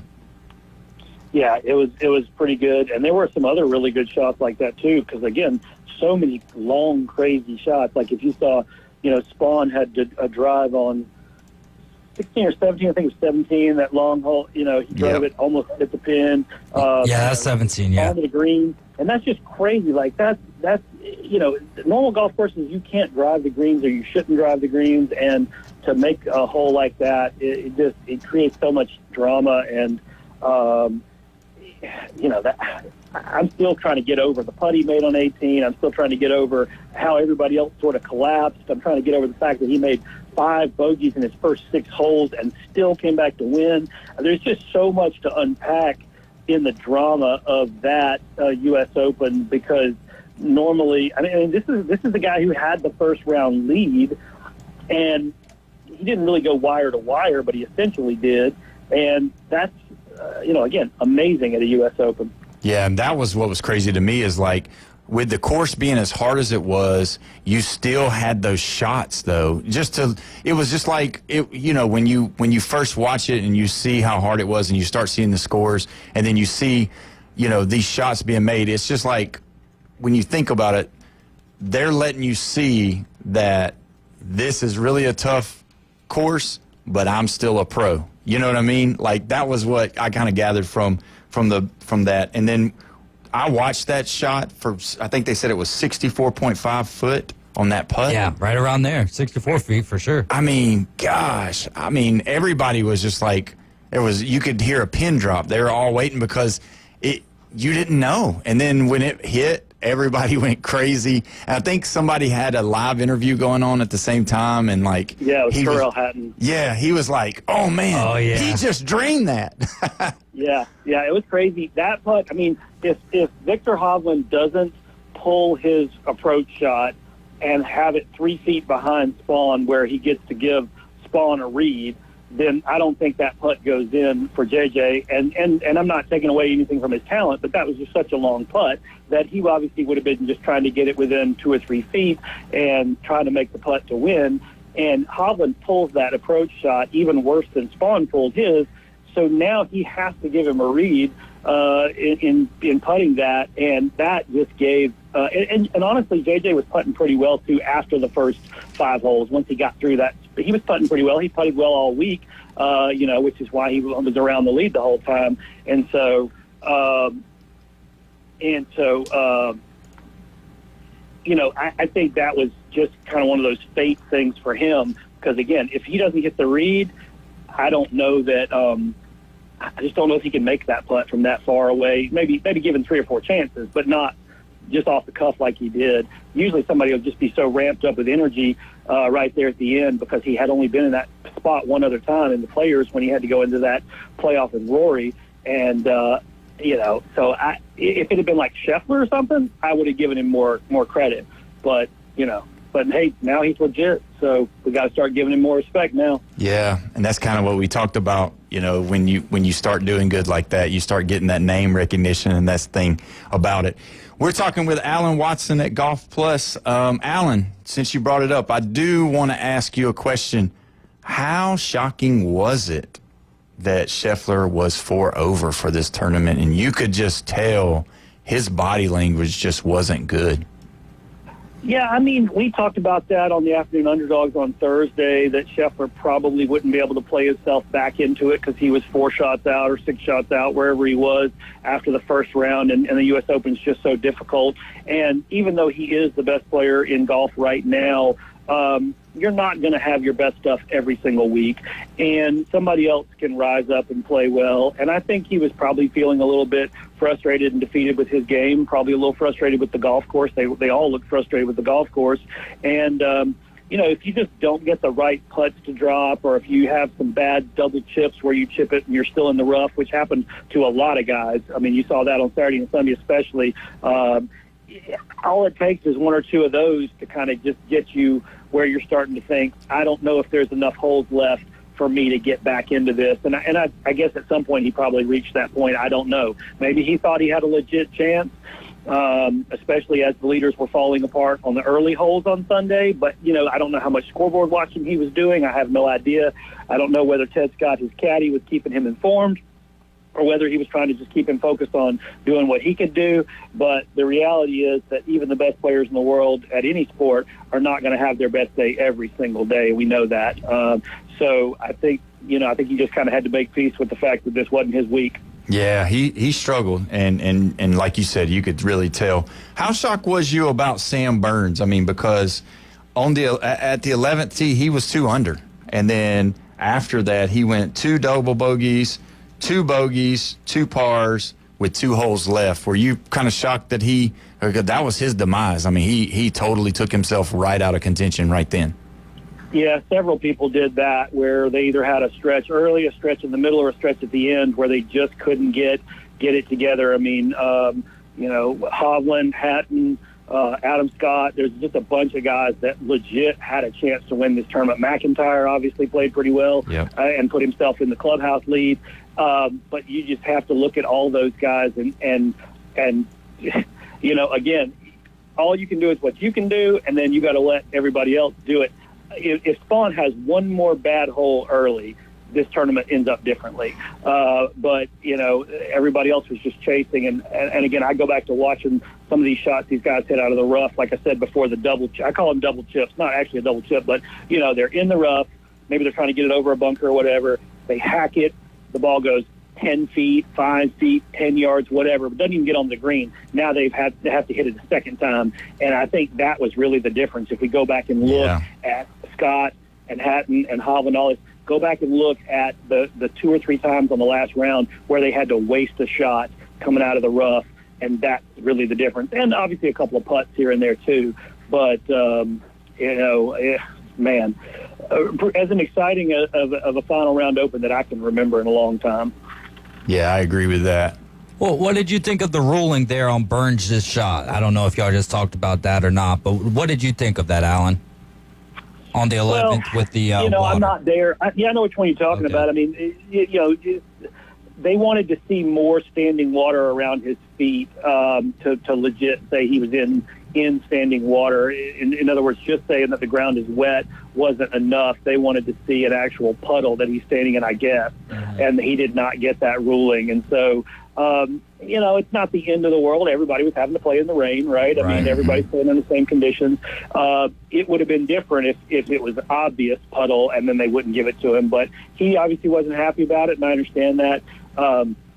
But again, those conditions were just dreadful no matter what. And so there was going to be some good breaks and some bad breaks to come out of that, because the greens start rolling differently when they're wet, and the ball gets caked up in water. And so that causes ball flight to be different, spin to be different, everything about it. You have to all of a sudden change the way you play. Now, these are professionals, and they have all played in the rain before, so it's not like it was their first time. But under the pressure of a final round in a major, I think some people just handled it better than others. And unfortunately, Burns, who had played brilliantly on Saturday, unfortunately Sunday was not his day. Yeah, Alan, $4.3 million brought in for J.J. Spaun, but he had a heck of a Sunday to make that happen, having to wake up at 3 a.m. to help his daughter with her illness that she was dealing with. Then he struggles out of the gate, but then he hits that putt there on 18. Probably would have won the tournament without that, being that he had the two-stroke lead. But what of those 3 feats would you say was the most impressive? Being a great dad on Father's Day, bouncing back from a struggle to win the tournament, or putting the exclamation point on it with that putt? Man, those are all 3 really great moments. And obviously, I think him being a husband and a father, that's more important in life than any amount of money that you can win. That being said, he's 35 years old. He's been a professional golfer for a long time. He's having to fight off all the young guns.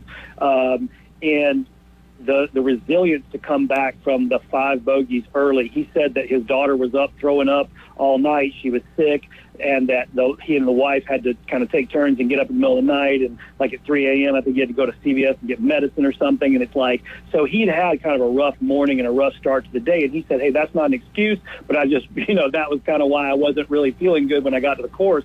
And so, even if it had just been nerves, that rough start, bouncing back from that rough start, I think really is the most impressive thing. Although, these are all 3 great things, because when you look at that putt, it's like unbelievable that thing went in for him to win. But even if it stopped 6 inches short and he taps in, he still would have won the tournament. So he didn't absolutely have to make that putt. But that was a real exclamation point, as we like to say in sports.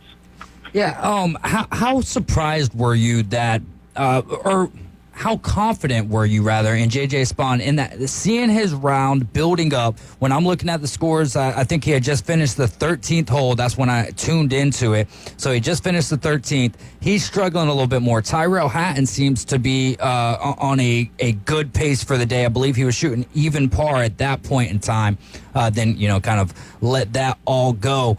But how confident were you in J.J. Spaun's ability? We're looking at the course conditions off rip, just because it's the U.S. Open. Then we're looking at the weather conditions with all of the rain that was pouring down. Were you confident in him, not just to win, but I did not feel like any golfer, with the best score I thought that was going to finish was going to be McIntyre's at 1 over, just with the course conditions and how everyone was seeming to be playing. Were you confident in his ability to not just win but finish under par the way he was playing? I was confident that when he got to the clubhouse with the lead, that he had a 50-50 chance to go into a playoff. I honestly thought we were going to have a 3-way playoff. I thought it was going to be Spaun, McIntyre, and probably Hatton, or maybe Scott. But, you just had a couple of little bumps here and there that caused everybody to derail. And that's probably got to be one of the most frustrating things in sports. And a lot of sports don't have that, where you sort of have a clubhouse lead. There's no such thing in football, or maybe baseball. You think about walk-offs and stuff where you thought you were going to win and then somebody hits a walk-off, whatever. But with golf, you can legit finish your round 10 minutes or 3 hours before the final group comes in, and you can be having to sit there waiting to find out. And so that's got to be really, really frustrating. I'm sure he was hoping for a playoff. But he just played great. So good for him. And he was a great sport in the end when he lost, when he saw the putt go in. So, hats off to those guys. The only person that really wasn't a good sport all day was Tyrrell Hatton. He was slamming clubs and just being his normal brutish self. He's a very angry little man. So I kind of feel bad for him. I cheer for him. I like the guy, but is he angry. Hey, Alan, real quick before we go to a break here, I was just thinking, what about Rory? Because he had, his talk to the media was a little, I don't know. I mean, I've heard him say stuff at times, but I don't know. It seemed really, really, really negative. I mean, he said, I earn the right to not say what I don't want to say or something in that, respect. But how'd you feel about him not really wanting to talk to the media?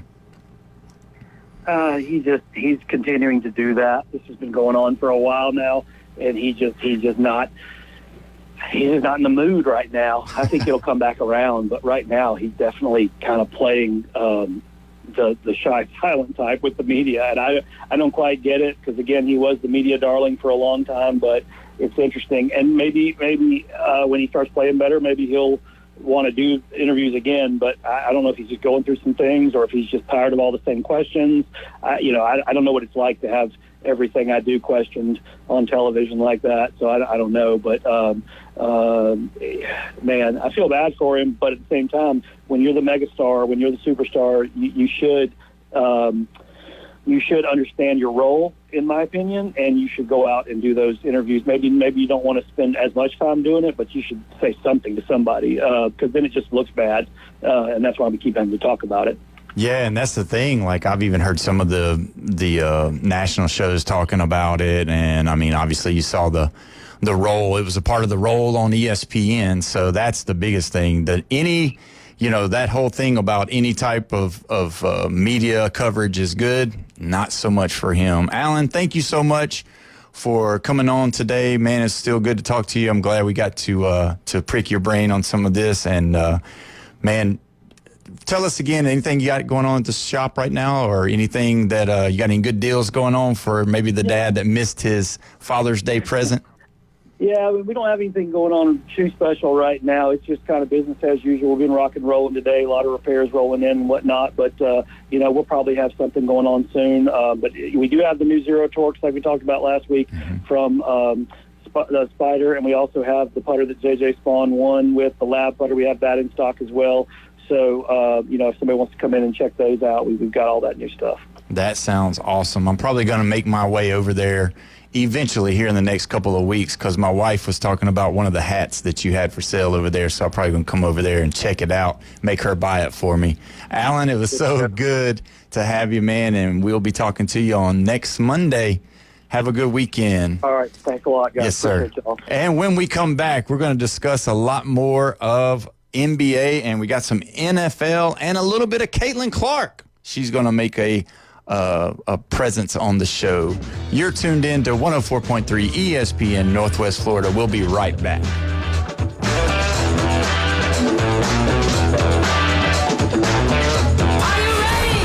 Celebrating 2 years of broadcasting history. I told you this would work. It's the Best of Bay awarded Inside Drive on 104.3 ESPN Northwest Florida. Weekdays 11 to 1 with Ryan Mulvey. I love it. Covering the biggest stories, breaking news, the latest trades, and taking your calls. The Inside Drive is live and local middays from the Gulf Plus studios. Happy anniversary. That kid was on roids. On ESPN Northwest Florida. Need a bed and have no space? The Sleep Center has a new Clover Murphy bed. Convert a functional cabinet into a comfy queen-size bed in less than a minute. Easy to use, easy to love. The Sleep Center, where it's bedtime all day long. Hi folks, it's Tracy from Tracy's Fine Jewelry. Did you know that we have a master jeweler right here in the store? That's right, she has over 20 years experience in the art of repairing jewelry. Most repairs are done within a week, so don't send your jewelry off for 6 weeks. Bring it to us at Tracy's Fine Jewelry. We size rings and solder chains. We can reset your diamond into a new setting and even custom design. You'll get your jewelry back quickly and looking as good as new. Tracy's Fine Jewelry, Bay County's trusted jeweler for over 50 years. Lone Star Boil House and Sports Bar, where the locals go for the best boiled seafood around. Crawfish, shrimp, red boils, and everything crabs. Watch almost every sporting event in the country on their huge outdoor jumbotron. Follow them on Facebook to stay up to date on weekly events, live music, and food and beer specials. Lone Star Boil House and Sports Bar. Your home away from home for sports, good times, and great food. The best boiled seafood. Lone Star Boil House and Sports Bar. 320 West 5th Street, downtown Panama City. Need a bed and have no space? The Sleep Center has a new Clover Murphy bed. Convert a functional cabinet into a comfy queen-size bed in less than a minute. Easy to use, easy to love. The Sleep Center, where it's bedtime all day long. Broadcasting from the Golf Plus studios, it's the Inside Drive. This is where heroes are created, legends are born, and dynasties forged. The Sports Talk Monster, ESPN Northwest Florida. Now back to Ryan Mulvey and the Inside Drive.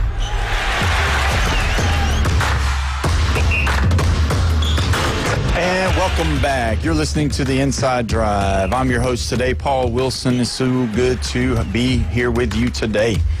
We got a caller on the phone. Tim, how's it going today? Hey, man. How you doing? Hey, Paul. Hey, Paul.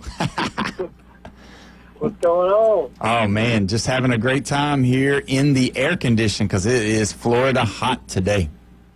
Yeah, I agree. I told my son, buddy, drink. It's going to be hot this evening.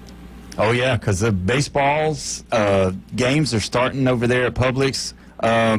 Did you, by chance, hear some of the talk that we had earlier? Which method of water did you like growing up the most? Oh, geez. The hose outside. The hose? Yes, sir. That's what I'm talking about, too. At home it was drink from the water hose, and you didn't come inside until dinner was ready, at the end of the day. But, I don't know. I mean, I would try to sip, when I was playing sports, just steadily sip, hydrate previously, because, if you're trying to hydrate during, you're already lost. But I'll tell you one little trick I learned, and it only works for some people. I love pickles, so pickle juice tastes good. Yeah. So I would drink pickle juice, and that really, for whatever reason, that's a good hydrational technique. Eat bananas as well, but no, I drink pickle juice and try to hydrate previously, and then steadily sip whenever I got the chance in the dugout, or playing soccer at halftime, or breaks and stuff like that. So that was kind of my way to do it. And at home, it was from the water hose. Hey, from the water hose, no doubt. That's funny because I learned that trick from my Meemaw, because she would wake up in the middle of the night and drink pickle juice. And I remember one night just sitting at the bar watching TV and watching her. I'm like, why are you drinking pickle juice? And she said to help, with the cramps. And all right, well, there you go. Learn something new. And then the next time that I had a cramp, years down the road, I got me some pickle juice. Yeah. It works. Yeah, it works. I've never looked at any scientific studies, but it seemed to work. So who needs science when you got grandparents? That wisdom right there will last forever. That's right. Hey, I know you guys are talking about doing a little NFL and NBA, but a couple minutes on baseball, just a couple topics. So, first of all, College World Series.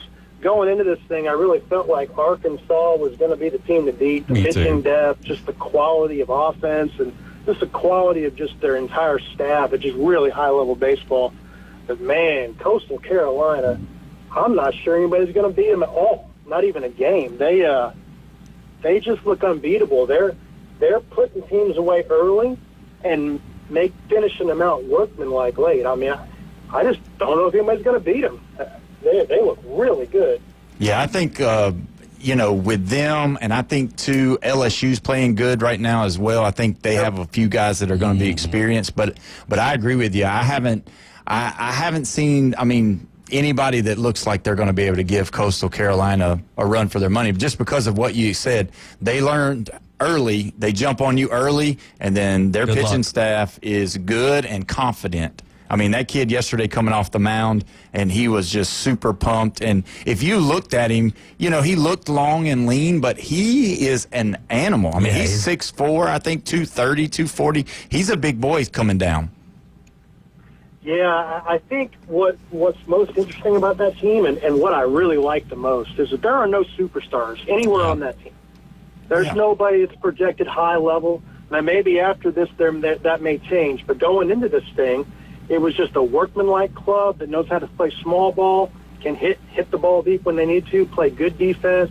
It's just excellent team baseball, 1 through 9. There's just no weaknesses, and man, it is so hard to beat that when you got a team with no weaknesses, you know, all playing for each other and just playing with like every ounce of energy they got on every play. Well, and that's what you see from them every game. And we also got to see the character of the coach when he, you know, talked about Sully, Coach Kevin O'Sullivan of the Gators. But you got to see where his mind's at and, you know, how big of a deal respect is to him. And I think that's one of the hugest things, it just in humanity, first and foremost, right? Yeah. That should be a given. But that's also something in sports, right, where there's got to be a mutual respect, a common respect there. And the Coastal Carolina coach has that, which also is able to be portrayed to the rest of the roster there. So there is no superstars, and there could very well be superstars playing, future superstars, but they don't play like they are anything more than a Chanticleer, and that is it's refreshing to see, man. And I'll tell you too, as someone who had Oregon State pegged to go to the College World Series to take on Arkansas. Now, could that happen? Sure, could happen, but Coastal Carolina does look very hard to beat. But that ninth inning got a little scary when Gavin Turley led off the ninth inning with a home run to make it 6-2, but they were able to close them out there. So, yeah, definitely silently, not on the air, but silently rooting for Coastal Carolina, for Ryan Mulvey and the gang here on the Inside Drive. Yeah, for sure. Yeah, that was an interesting series of events. So going in, it looks like they're going to close it out. The guy hits that shot. But what I took away wasn't, ooh, this is getting interesting. I was just watching the body language, especially the pitcher, the guys. There was zero panic. There was zero, it was just, we're going to work, just like we have every other at-bat, every other pitch, every other inning. And they just workmanlike, like yeoman's work, just took care of business, done. And, I mean, that's what it takes at that level, and they've got it in spades. I'm not saying an LSU or an Arkansas can't do it. I definitely think they can. I mean, LSU's pitching is fantastic right now and peaking at the right level or at the right time. But I just don't see anybody that just all around 1 through 9 in every spot, offense and defense and pitching, is just playing like they are. So, anyway, it's refreshing to watch, if for no other reason than that's a team that's not supposed to do this. It's a team that's not supposed to be there. It's a team of nobodies, and a coaching staff that, by all measures and comparisons, looks phenomenal, but completely unheralded, And this isn't even the first time they've done it. Well, what year did they won the whole thing a couple years ago? 2016, I believe. Yeah, something like that. I remember it was a year before, a year after Florida won it. So, because they took care of Florida in the Supers, which was painful. Yeah. But yeah, they've got a track record, and as a small G5 type school, very impressive. Very impressive. So. Are they one of the most, Tim, real quick, are they one of the most successful G5 programs, like across the board in all sports? They've become a threat in football. They can be a threat in basketball sometimes. They've, the second College World Series for them. Like, when it comes to across, we've seen James Madison, we've seen App State, we've seen guys make these jumps, but Coastal Carolina seems to be the most successful in it. At least recently, they're definitely in the conversation. I think this is all pretty recent. I don't remember them in the early, the first decade 2000s or early 2010s. They seem to have come on. I think their calling card come on was that first College World Series. Yeah. And since then they've been very competitive in a number of sports. So this is fairly new. But yeah, they're really a solid program, and just it's a testament to what you can do, especially in this day with transfers and NIL and just teaching kids the game the right way and finding players that maybe they're not the most athletically gifted or the the blue chip look type coming out of high school or early college, but finding guys that are gritty or scrappy, will do all the hard work. And they say, what's that saying? Hard work beats talent when talent doesn't work hard. I mean, that is the epitome of this team, And for a guy like me who's kind of a purist, I love that. Yeah. I don't like seeing teams that just play the long ball, lope to first base when they hit it to the warning track because they think it's probably going to get caught. Just sloppy to fundamentals because they're. So you don't watch Major League Baseball? Yeah, I get irritated with some of that stuff, but I do watch it. But I just really like the old school fundamentals, hard nosed, gritty baseball. So Coastal's got it in spades.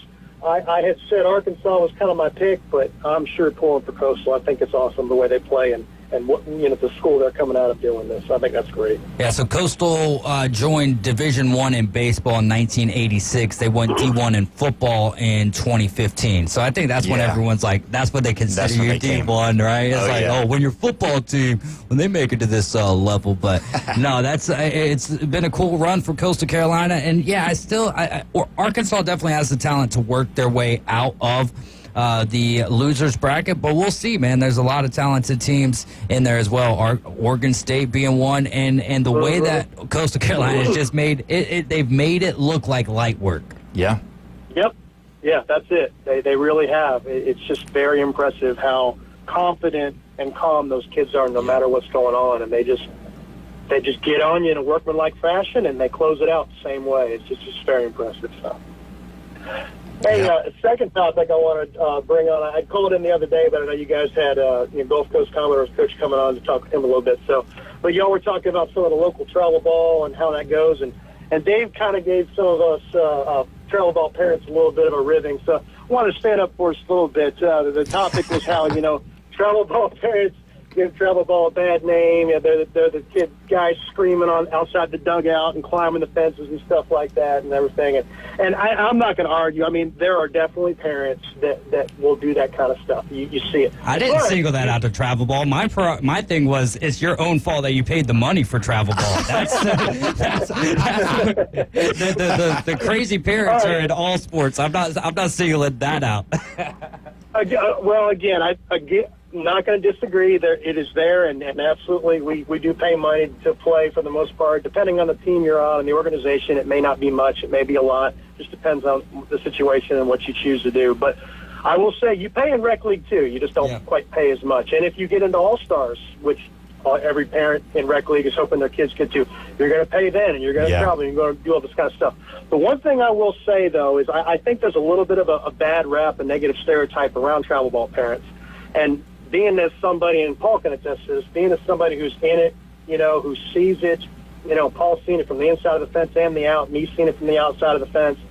The vast majority of travel ball parents are actually really, really good people, good families, very motivated, invested in the game. Actually, I would say a lot of the travel ball, or a lot of the quality parents from rec ball are the ones that have left rec ball and moved to travel ball. Yeah. But just like with anything else, you're always going to get your fringe crazies, but that goes on whether it's travel or rec. What I will say, though, is that it's kind of it's a necessary evil.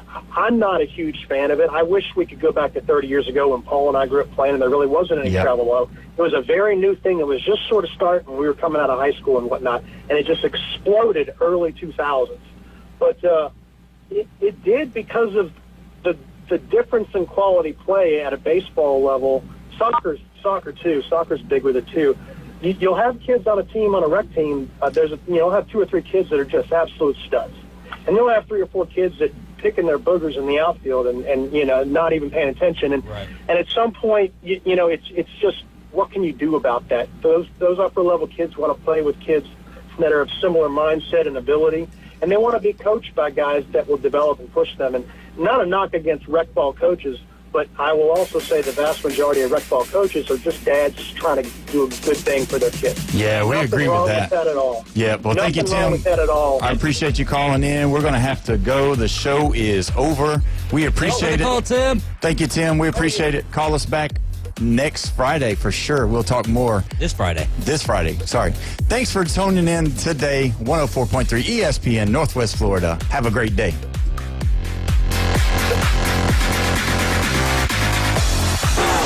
The ride home just got more dangerous. 104.3